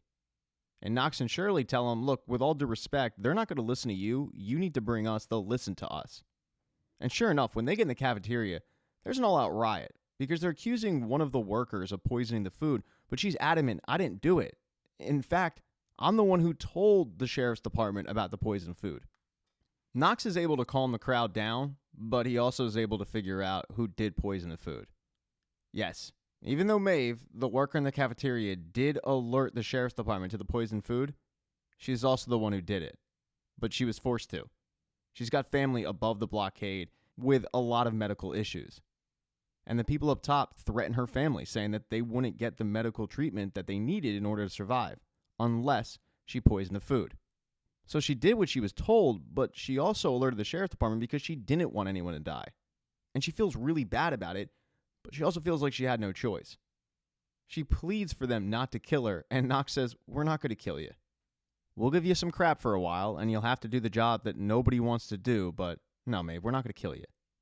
Billings then asks about the kill order on Shirley and Knox, and Maeve says, "They told me to plant that. They figured it would upset people." And Knox just kind of chuckles and says, "Yeah, well, it worked." One person, though, who was not at this meeting in the cafeteria was Walker. All she can think about is Carla. That's it. She needs to get a message to her somehow. And if Bernard in IT has shut down the computers, the radios, and porters can't get through, she thinks she has an idea. She hooks up the camera to her office. She knows that that'll get IT's attention. But as quickly as she hooks it up, it seems like she second guesses herself because she quickly takes it down. And even though it was only up for a little bit, it does get the attention of IT. It gets the attention of Amundsen. He goes and lets Bernard know that a camera was turned on in the down deep. He looked up who it was, and then he decided to go and look up old footage. Most recently, the footage of her and McClane when they were both taken in. And you see McClane hold Walker's hand. So that caused Amundsen to look into the matter even further, and what he found was these two were married 25 years ago. And that's something that Bernard can use to his advantage. Now, over at the other silo, Juliet is looking all over for her suit. She's very thankful to be alive, but she's pissed off at how Solo has handled this. Solo thinks that this will be really easy, though. She's going to dive down with the tube that will allow her to breathe. She hooks it up to the pump, she pulls a lever. That'll ring a bell up top and alert Solo to the fact that he's allowed to turn on the pump, and then it should work. He's then going to hook her up to a pulley system and basically reel her in as bait. But he does tell her the one thing is, I can't reel you in all at once. There's this diver thing called the bends. If I reel you up all at once, you get sick and you could die. So you kind of have to just stop and your body needs to reacclimate to the pressure. Juliet, though, still doesn't want to do it. And Solo throws a temper tantrum. So Juliet caves. She agrees to do this, hooking up the pump in order to get her suit back and get back to her silo. And when she dives down, everything is going as planned. Until she goes to get pulled back up. The lever doesn't work. Juliet, with no air, needs to get up immediately. She can't worry about the bends. And she barely reaches the surface in enough time. When she does, she quickly looks around for Solo, but Solo's nowhere to be found. And when she goes to where Solo would have been located, she doesn't find Solo. But what she does find is a blood trail. And it appears like Solo was attacked. In episode 8, Juliet gets up from the surface, she sees the blood trail, and she realizes pretty quickly that something happened to Solo. She grabs a weapon, and then she slowly starts to make her way up the stairs following the blood trail. But then the bends kicks in. She starts feeling horrible. Luckily, she remembers something that Solo told her. The way to get rid of the bends is you just basically have to reverse the process. You have to go down and wait underwater until you don't feel bad anymore. Remembering this, Juliet grabs an air hose, goes down, and just tries to wait this thing out until she feels okay. And when she does, she comes above the surface and she starts looking for Solo. But she doesn't find Solo. She finds somebody else, who warns her to stay back, and Juliet explains, I'm not here for you, but you took a friend of mine, I'm looking for him, and the whole time, whoever this person is continues to warn her that they are going to shoot. Juliet, though, thinking she can talk her way out of this, continues to blabber on and on until finally she gets an arrow in the shoulder, and she retreats. She's forced to go to one of the lower levels and just look for a way to bandage this thing up, but she knows at this point these people aren't playing around. However, she still does have to find Solo. He's the only one that knows where the suit is. So after patching herself up, she heads back up, this time armed with a shield and a weapon, and she finds a body that she thinks might be Solo's, but instead it's a trap. It's one of these people, and they attack her. Juliet, though, is much bigger than this person. She rips off the mask, and she reveals that the person's no older than maybe 17, 18, but they're not alone. Because as Juliet is on top of this girl, A boy and a girl who look to be probably in their 20s come running down the steps. The girl holding a bow and arrow like she's Katniss Everdeen, and she warns Juliet that she already put one arrow in her shoulder, and if she makes one more move, she'll put one through her heart. And Juliet is just frozen.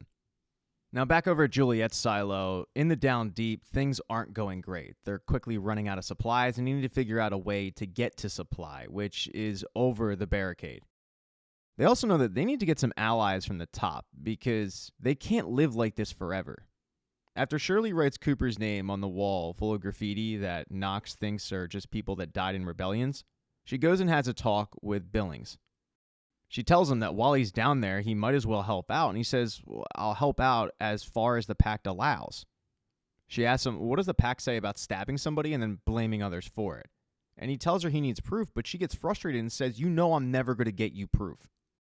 The more that Shirley talks about logic and helping, the more Billings keeps bringing up the Founders and the Pact, which just pisses off Shirley even more. He reminds her that the Pact is the word that they live by, and she says no, at some point, you just need to call it BS. And then she leaves because she realizes she's not getting anywhere in this convo. This wasn't the only contentious conversation that Paul would have that day with a woman. He also had one with his wife, Kathleen, who was patching up Patrick Kennedy when Patrick mentioned how Billings was in possession of a picture from the before times. This didn't sit well with Billings' wife. And when Billings got home, Kathleen questioned him on it because she felt a little betrayed by this, about the fact that he had a relic that he was stashing away without her knowledge. So he showed it to her, and they both cried at the beauty that had been essentially taken from the silo. While looking at it, she asked Paul, what happened? And Paul, with tears streaming down his face, says, I don't know, and I don't know what to do. As for Shirley, she headed to Walker's workshop for a meeting with a bunch of the others to discuss how they're going to get into supply and get medicals and everything that really you need to function as a society. The best plan that they can come up with is to just use a pulley system and pull people up over the wall. It's not great, but it's the best that everybody can come up with. Walker, however, thinks it's horrible, and she thinks that the plan should be getting Carla back immediately because she is the head of supply. She can help them out. She gets so frustrated, she kicks everybody out of her workshop. But a little while later, she gets an email, which is pretty unusual because all communication throughout the silo has been shut down by IT. But in this case, it's a work request for a water pump up top. The water pump isn't working, and she's somebody who can fix it. So she doesn't really think it's anything out of the norm. But when Shirley finds out, she's convinced that it is a trap for Walker to walk right into. Walker, though, doesn't really care if it is a trap. She feels like it's a win-win. She either fixes the water pump or it's a trap, and maybe they throw her with Carla. The truth is, though, Walker wants to get away from all these people because it's just a reminder of what they're not doing to get the love of her life back. So she heads up the stairs to find out what's going on with this water pump. While she's heading up top, Lucas Kyle continues on his search to find out what Salvador Quinn was talking about in this letter.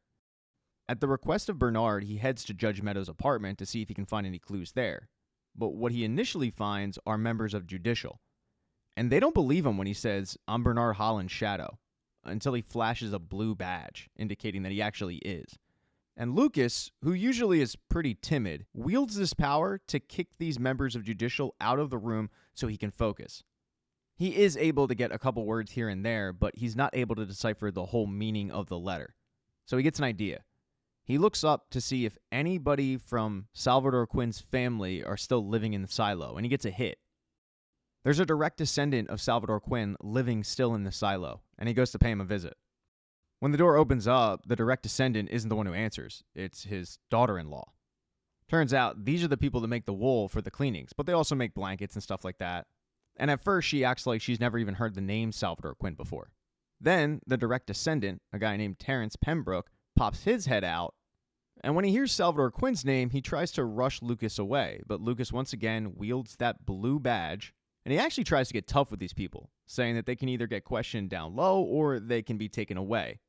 All the while, it's very evident that Lucas isn't really comfortable with this Tommy Toughnuts act, but it does work. He ends up getting in the room and questioning this group on Salvador Quinn and whether or not they have any relics of his. Because what he was able to find is that there is certain property that is missing from IT. that they believe Salvador Quinn stole and he handed down to his relatives, so he's looking for it. They, however, plead ignorance. They tell him that the name Salvador Quinn has only brought shame to their family. They wouldn't have kept anything of his. Lucas, though, does not believe them. He threatens them with a judicial search team and then leaves to let them think about it, maybe do a thorough search of their own. He doesn't get too far away, though, when Terrence tracks him down. The first thing he does is let him know that this Tommy Toughnuts act is not really working. It's pretty obvious he's not real comfortable with it. And then he tells him, we don't talk about the name Salvador Quinn. The reason why we make the wool is because we're trying to make up because we're related to the guy that almost took the silo down.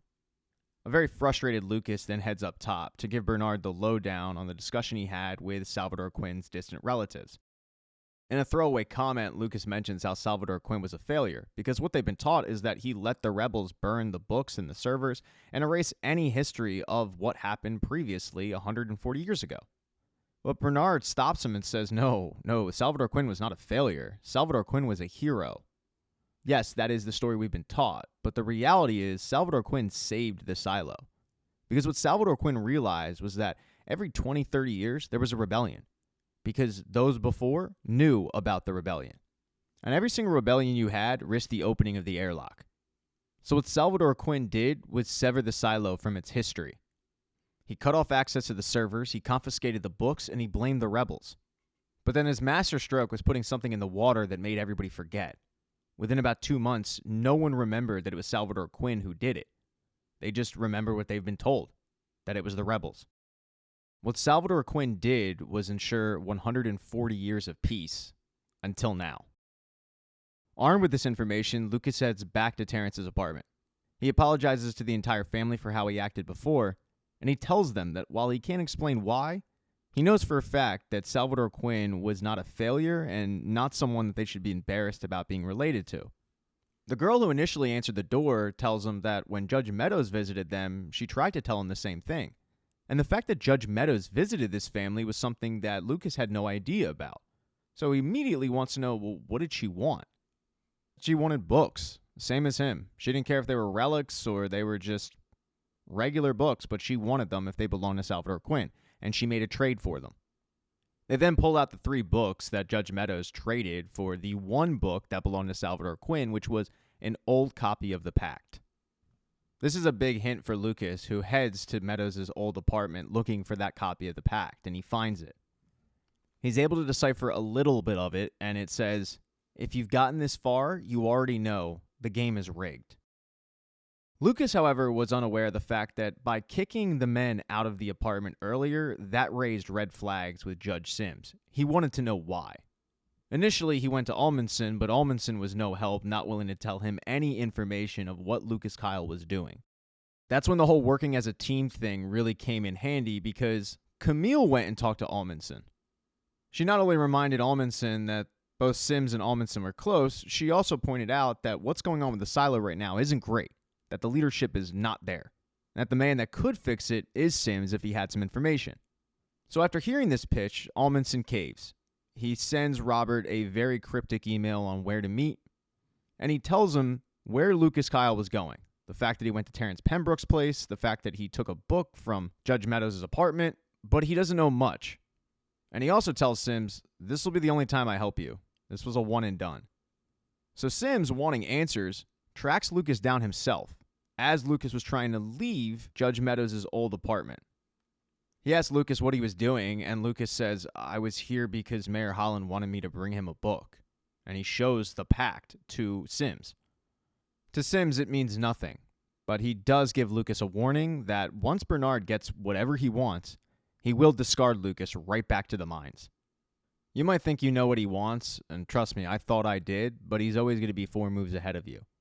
And before you know it, you're going to need a friend. Watch yourself. That's my advice. Lucas goes to leave, but Sims was not done with the conversation. He says, your mother works in hospice on 85, right? Because I'm guessing she would hate to have her son as a patient. While the scare tactic might work, Lucas plays it cool and he walks away. Now, Bernard, all this time, was in the water pump station, because he's the one who emailed Walker. And when she gets there, she finds out that, there is nothing wrong with the water pump. He just wanted to talk. Because he was going to use the information that Almundson dug up to his advantage to end this rebellion. He tells Walker it's really, really simple.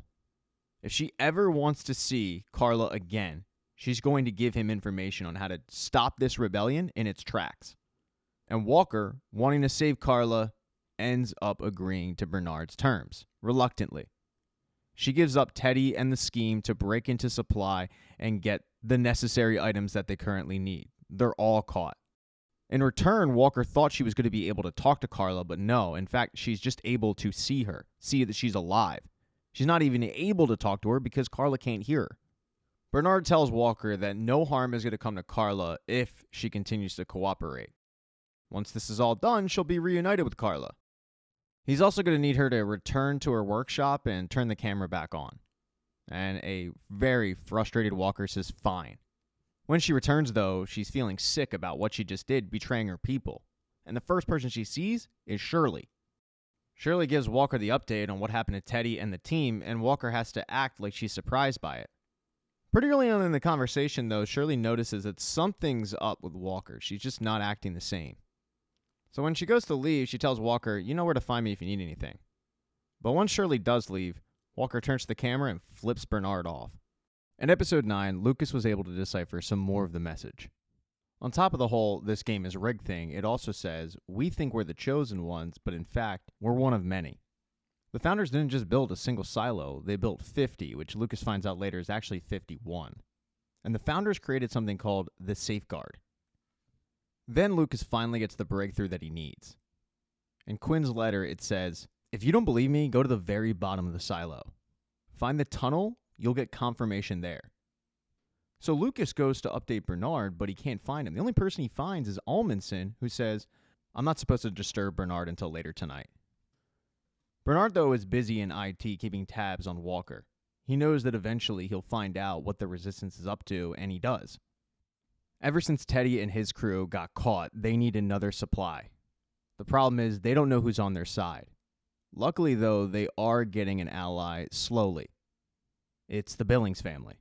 Both Paul and Kathleen are slowly becoming believers. Kathleen not understanding why they can't own books with pictures like the one that Paul gave her. Paul not understanding it either. And the more that Kathleen talks to Patrick Kennedy, the more she thinks that there is something that they're not telling them. Especially when Patrick brings up, what if that's not our past? What if that picture is our present? What if it currently looks like that outside and we're just being lied to? Now, yeah, Paul's getting a little bit of pressure from Kathleen, but he's also getting a lot of pressure from Knox, Shirley, and the group to come to their side and help them out. After all, they need somebody from the up top to help them. And Paul does have connections, but he tells them, I don't know if anybody in the sheriff's office would help us out at all. And that's when Knox thinks about the one person who showed him kindness when they were trying to get to the bottom, and that's Camille Sims. So it looks like they do at least have some sort of in, and it's with the judge's wife. After this meeting in the cafeteria, Knox goes to Walker's workshop, where he tells her, we got great news, we have the sheriff now. We're planning on taking the silo, and when we do, the first person we're going to get is Carla. So we have a plan now. What Knox doesn't know, though, is that this entire conversation is being watched by Bernard, and once Knox leaves, Bernard sends Walker an email. He wants to know what their plan is, even though he heard the entire conversation, and Carla yells into the camera, how am I supposed to know? You've got me shackled in here. After the meeting with Walker, though, Knox heads to the prison down deep in Hank's office. You've got Hank, Paul, and Knox waiting word to find out if Billings' message to the top got through. He was able to ask a raider who was a friend to deliver a message to Sims. Not Camille Sims, but Rob. And the way he did that was dangling a relic. And not too long after Knox arrives, they get word that there is somebody at the barricade who wants to speak to Billings. And it is, in fact, Sims. Sims kind of tries to play tough about the whole situation, insulting Billings on the fact that he clearly has switched sides. But Billings reminds Rob that it was Camille who helped two people escape back to the down deep. And that once Sims sees exactly what he's going to hand him, he'll understand that Paul had no choice but to cross the line. Or as Paul puts it, well, the line moved. He then hands Sims the picture, the same picture he showed his wife, and he walks down, hoping that that picture created an ally. While Billings was talking to Sims, Knox was able to figure out who the rat was. He goes to Walker to let her know, after all, she is an important figure in the Down Deep, but Knox has no clue that they're being watched. So when he says aloud, "I figured out who ratted us out," both Walker and Bernard, who's watching from IT, get a little nervous, but then Knox says it was Teddy's mom.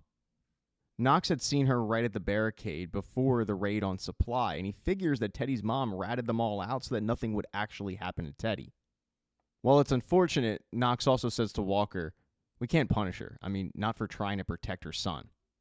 He then switches up the conversation and says, "What we're doing isn't working. We need a new idea." And he has an idea, and it involves the gunpowder that they took from Supply. He's planning on using it. Bernard had seen this entire conversation because he was locked in a room, but not too far away. Sims and Camille sit in their apartment and they look at what Billings handed them.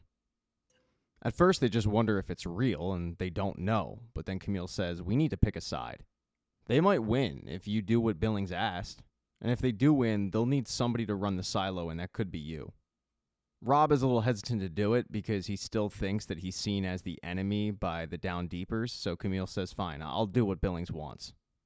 And while Camille works on that, which is likely getting all the sheriff's department on their side, Rob has an idea of how he can help. He mentions the key that Bernard always has on him with the number 18 on it and how it lights up when things go sideways. He knows that when things go haywire, Bernard uses the key to get into the server room. But as to what's in the server room, he has no idea because he's never been in it. What he does find interesting, though, is the last time he saw Bernard go in there, when Bernard came out, he said, "I have to become mayor."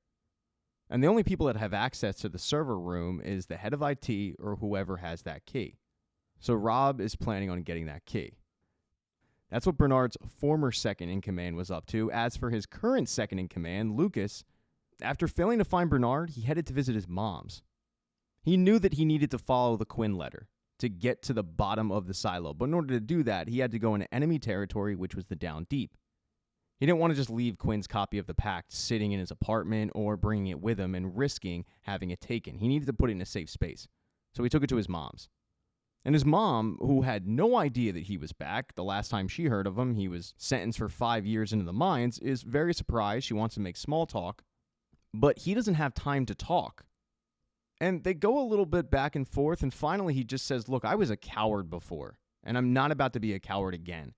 I need you to hide this." And when she finally agrees, he takes off for the bottom. He is able to talk his way past the barricade. They do warn him it's dangerous, and sure enough, when he gets through the barricade, he is apprehended right away by people from the Down Deep who do not trust him. He drops the name Juliet Nichols just to keep from being thrown over the side of it, and then he's locked up, as Shirley comes up to examine what exactly is going on with this so-called guy from IT who's flashing a blue badge to everybody. When Lucas first tries to explain to Shirley who he is, Shirley just walks away. But then he gets her to stop right in his tracks by saying, "I think I know what happened to Juliet. And I'll tell you if you help me get to where I need to go." Shirley escorts Lucas right to the bottom of the silo, right where the drill is. And she doesn't believe there's a tunnel down there. She's never seen it. But Lucas points out there's got to be something down there. I mean, there's pumps down there. If not, this whole thing would have been filled with water. So Shirley, who is just as interested in this whole tunnel situation as Lucas to this point, sets up a pulley system to help him get down there. Right before she lowers him, though, she does say, "What happened to Juliet?" And Lucas says, "The last time we heard from her, she was alive. Her helmet went out, but she was alive. So there is a chance that she still is alive. There's hope." As for any more details, he just doesn't have it. But for Shirley, the hope, that's enough for her. As for Lucas, he does get slowly dropped down. He makes his way to the bottom of the water, and yeah, it's probably waist high. And when he looks around, he is able to locate the tunnel that Quinn was talking about. When he walks deep in the tunnel, though, that's when lights pop up. And that voice that he heard from the relic room, that sort of quasi-museum that alerted Bernard to the event that was happening when Mechanical shot the rocket up, that voice echoes again. It says, "Lucas Kyle, why are you here?" And Lucas says, "Salvador Quinn sent me." The voice explains that before Lucas, only 3 people had made it this far. It was Salvador Quinn, it was Meadows, and it was George. The only 2 people he talked to, though, were Meadows and Salvador Quinn. It then says, if you speak to anybody about what you see down here, we will have no choice but to initiate the safeguard. Do you know what the safeguard is? And Lucas says yes. As for Juliet, she's back at the other silo. She is frozen by this wannabe Katniss Everdeen, but it turns out these people were here the entire time. In fact, they had watched Juliet arrive. Now, it's just a bunch of kids, I mean, really teenagers, but you've got their leader, the wannabe Katniss, who's named Audrey. You've got her boyfriend, Rick, and then you've got the third person, the person that Juliet attacked, ripped the mask off. They call her Eater. And Audrey didn't trust Juliet from the start, mainly because she had teamed up with Solo. And Solo had killed their parents. So taking Solo was really personal for them. And with Juliet begging to let him go, they were not inclined to do that. Juliet explains that Solo has something she needs, and when she gets it, she can leave. No harm, no foul. And Rick says, I'll tell you what, get us the food from his vault. If you get us that, then yeah, you can talk to him. And Juliet doesn't know the code, but Rick doesn't care. He says, figure it out. Eater even agrees to go with Juliet to help out. And Audrey, who thinks this is a bad plan, says, fine. You know what? My baby just ate, and she's going to cry again when she's hungry. And when she cries again, you better have gotten into that vault. And if you haven't, I'm going to put an arrow through his head. If you have small children, you know time is not on Juliet's side, so her and Eater head off to try to find out what this combination to the vault is. While Juliet looks for the code, Eater confides in her that she is hated by this group because her parents had asked them to take her in. But with an extra mouth to feed, they needed more food, and they were the ones who were trying to get in Solo's vault, which they must have been able to get into because Solo just would have stayed in there. But these people were clearly murdered. So the way that Juliet figures, they must have figured out the code, gotten in, and then, Solo did what he had to do. But after the parents were murdered, that's when Audrey and the group started calling her Eater because she was the reason why they had to go get food. She had to eat. And they've held it against her ever since. They won't even give her a name. After searching, they've been able to narrow it down as 6 numbers, but after punching in 2, it's incorrect, and they only have one more chance until they're locked out for 24 hours. So they have a 25% chance of getting this right, and they don't want to risk it. Juliet goes to Rick and says, I need to talk to him. And it's not just because Juliet wants to get the number out of him, she's also figured out who Solo is. This whole time, Solo had been saying that he was the IT shadow, but it didn't add up. Not just the picture, but his attitude, the timeline of things. What she was able to figure out was that his dad was the head of IT. And when all this went down, Solo was 12 years old. He was a kid. Solo's real name is Jimmy. So armed with this new information, she figures she can use it to get Solo to give her the code. As she's trying to do this and explaining to Solo who he actually is because she's been able to figure it out, the baby starts crying. Audrey runs in with the bow and arrow. But it's Rick who stops her and says, this is our best chance of getting food. Everybody's hungry, so just cool it. And Solo feels really apologetic about what happened, but he's also shook by it.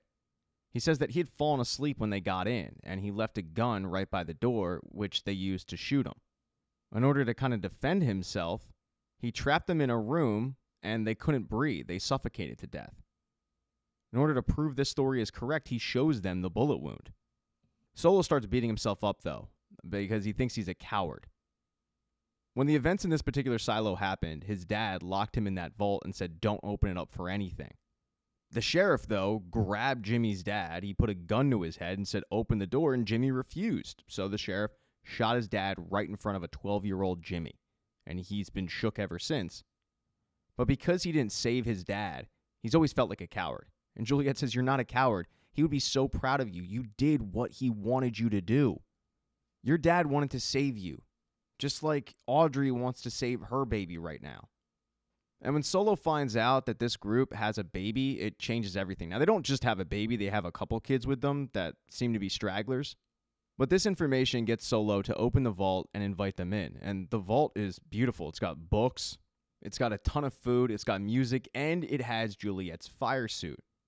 But actually, Juliet didn't need it.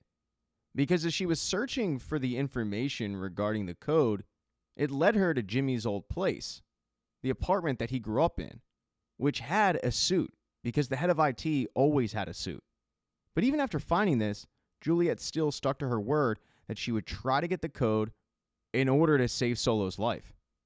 Solo does feel bad about it, not telling her about the suit, but he does ask, if you knew about the suit, why didn't you just take it and get out of here? And then he realizes it's because Juliet does consider him a friend, or at least she owes him. In episode 10, Juliet's decided to use the actual suit that's made to go outside instead of the firefighter suit, which means that she's going to have to go back to Jimmy's old apartment he grew up in. And Jimmy hasn't been there in a while, so it's a big trip down memory lane for him. As he starts remembering the last time he was there, which is when the rebellion kicked off, Juliet reminds him that she needs to get the suit because she needs to go. Solo, though, just wants to spend a few more minutes in the apartment, and he starts looking around, and he sees something that jogs a memory that Juliet needs to know about. So he runs after her. He stops her, and she's a little frustrated because, as I said, she needs to go, but he says, no, this could save your silo. He explains to her about the safeguard procedure, how he heard his parents whispering about it, but the morning of the rebellion, his parents figured out a way to stop it. He tells her that if she learns what to do, she could keep her silo from dying because this safeguard, it kills everybody. He knows that whatever his parents did, it worked because the people that got outside didn't die at first. But finding out how to stop the safeguard, that's a trickier situation. He doesn't really know what he's looking for. He then starts thinking hard about it, and he says, wait, the safeguard, it's a pipe. They start looking over blueprints, and they find out that the pipe is located on level 14. It pumps poison in from the outside, and it kills everybody. And that makes sense because Solo mentions how his mom worked on that level. She runs back to go put the suit on that she got from Solo's apartment, but unfortunately, it's tattered up. It looks like rats got into it. There's holes everywhere. And Audrey starts blaming Eater, whose real name is Hope, but Juliet doesn't stand for it.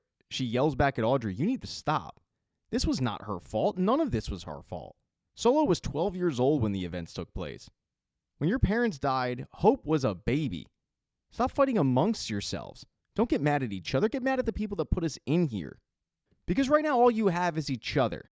Just like for me, all I have are my friends and my family, my dad, who are back at my silo. That's why I have to get back.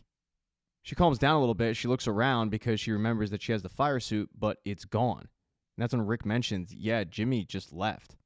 Juliet panics a little bit, but it turns out that Jimmy was doing nothing more than testing it out. He put on the suit, he put on the helmet, he put on tape, and he went in the water, and he was still dry. So he tells Juliet, this thing should work perfectly for you. Everybody then helps Juliet strap up into the suit. They also help her make a sign that says, it's dangerous out, don't come outside. Hope asks Juliet, you're going to come back, right? But Juliet says, I don't want to lie to you guys. And when it's just the two of them, Jimmy asks her the same question. And Juliet, realizing that Jimmy is a little more fragile-minded than the other group, says, I will do everything in my power to get back to you. And then she heads out, back to her silo, where it is complete chaos. When Shirley got the info from Lucas Kyle on the fact that Juliet might still be alive, she grabbed Knox and she grabbed Juliet's dad. She had to tell both of them for obvious reasons. And Dr. Nichols says, I've heard this before. Patients come in and they say, your daughter's alive, but this is the first time I actually believe you guys. But as he's digesting all of this, Knox says, Dr. Nichols, we need you for something way more pressing. And what he's talking about is the fight that's about to take place. The three of them then head to Walker's workshop. You've also got Hank and Billings there as well. They know that resources are running out. It's only a matter of time before that barricade comes down on them. So they got to do something, and they have to do it fast. Knox tells them that in 1 hour, he's going to lead a team that will storm the barricade, and shortly after that, Shirley will lead a second wave. But it's all a distraction. What they really want to do is hook up the generator with that gunpowder and TNT. It's going to take about 3 hours. So the distraction at the barricade needs to last that long. Of course, they don't know that Bernard is watching all of this. He now knows their plan, and he loses it. He goes to Amundsen and he says, get every raider to the barricade immediately. We have to protect the generator. So before Knox and his team can storm the barricade, the raiders arrive first. It doesn't really allow Knox and Shirley and the group to get their footing for this rebellion. I mean, they grab weapons and they try to fight back, but it doesn't work. They're all arrested. And by the way, that includes Lucas Kyle, who was trying to make his way up the stairs after getting back from the tunnel and seeing what he saw. He was also arrested because they don't know who the hell he is, and he was thrown in jail, a makeshift jail. It's the cafeteria.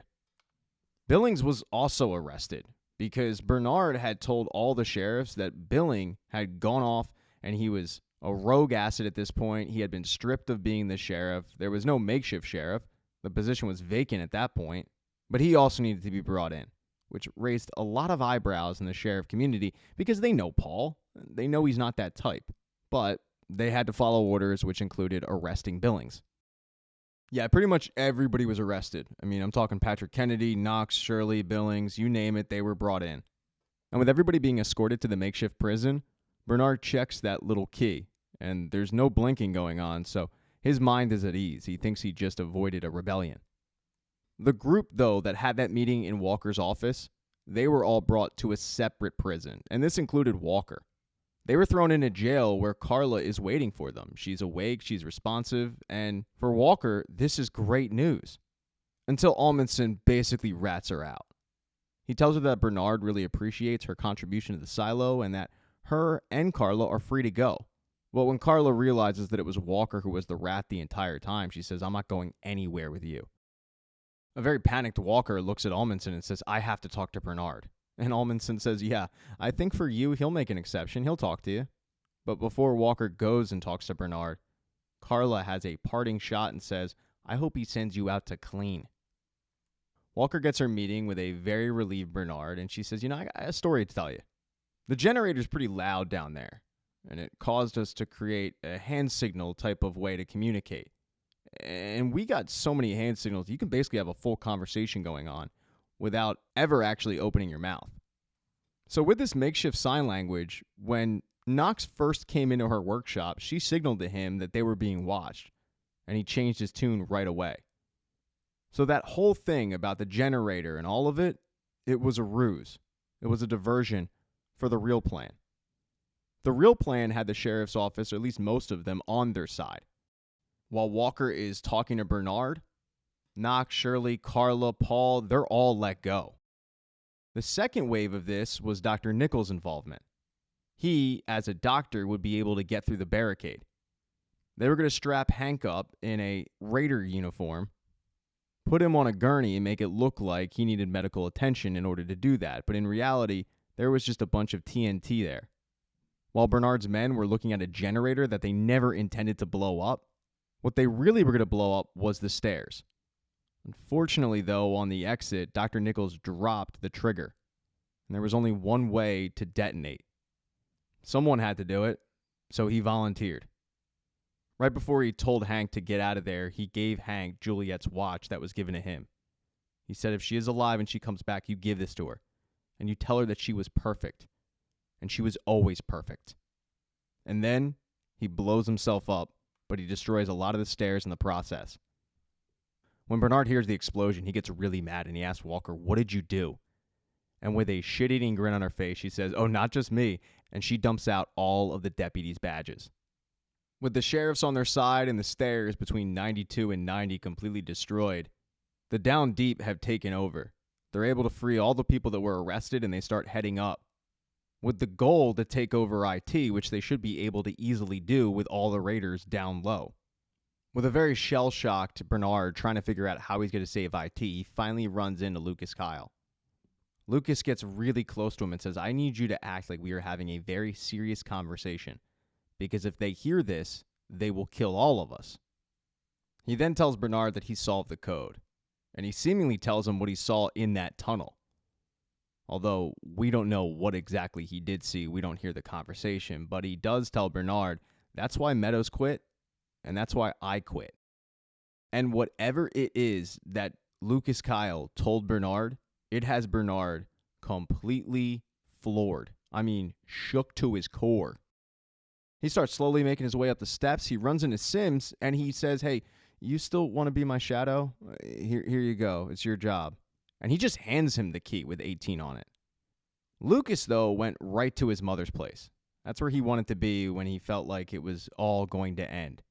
Because in Lucas's mind, there was no way that any of them survived what was about to take place, either a rebellion or a safeguard procedure, one of the two.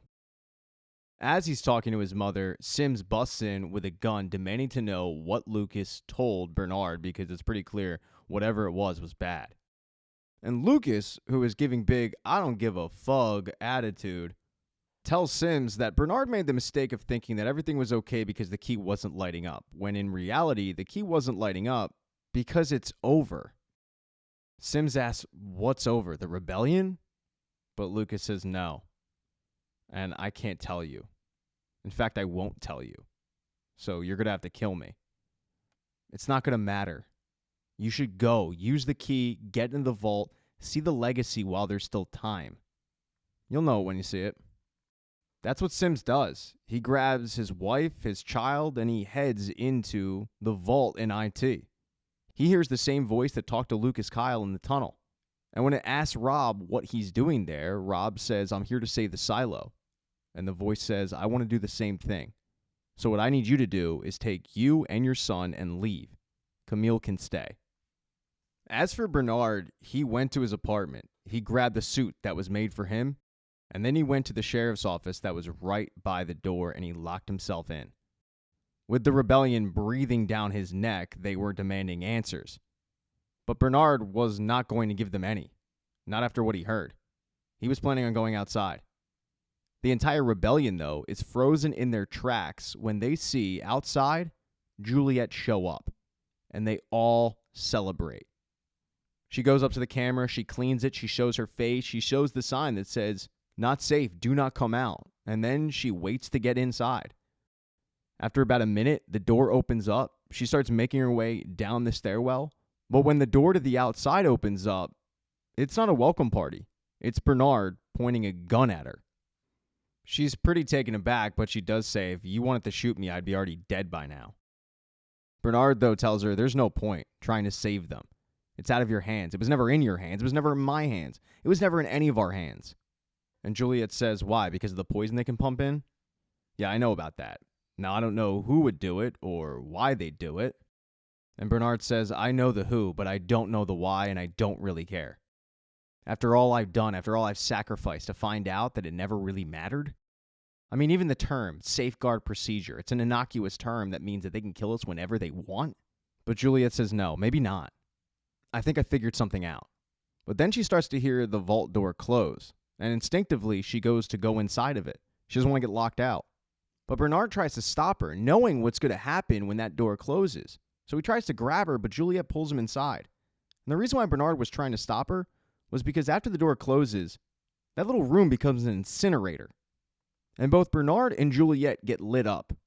But only one of them's wearing a fire suit. But the true reveal in this episode is the before times. We finally get a wrinkle of maybe what happened. There's a junior senator that has a date, at least he thinks, in a bar. Through the small talk that the couple are making, they're discussing a dirty bomb that hit D.C. thanks to Iran. The woman wants to know if the government, which he is a part of, are planning a response. And he doesn't feel comfortable answering. He's a little hurt because he did think this was a date. It's clearly not. And because he thought it was a date, he brought a gift. And that gift was the Pez dispenser. The Pez dispenser that nobody knows what it is in the silo. It's a relic. Well, in the before times, it was nothing more than a candy dispenser. And I guess the U.S. government did, in fact, retaliate. And that is the end of Season 2 of Silo. Thank you so much for getting this part of the recap. I really appreciate it. Consider subscribing to the channel. Hit thumbs up if you like this. Smash that thumbs down button if you thought it sucked. You could become a member. That's cool. It also helps me out. Be nice in the comments section. Like if I made a mistake, just let it go. Mistakes happen. Like going into a room that eventually becomes an incinerator. They didn't mean to do that, right? You're not going to criticize them. Why would you criticize me? Hurts my feelings. Just know, though, if you got this far, I really do appreciate your support, and I hope you're back for Season 3.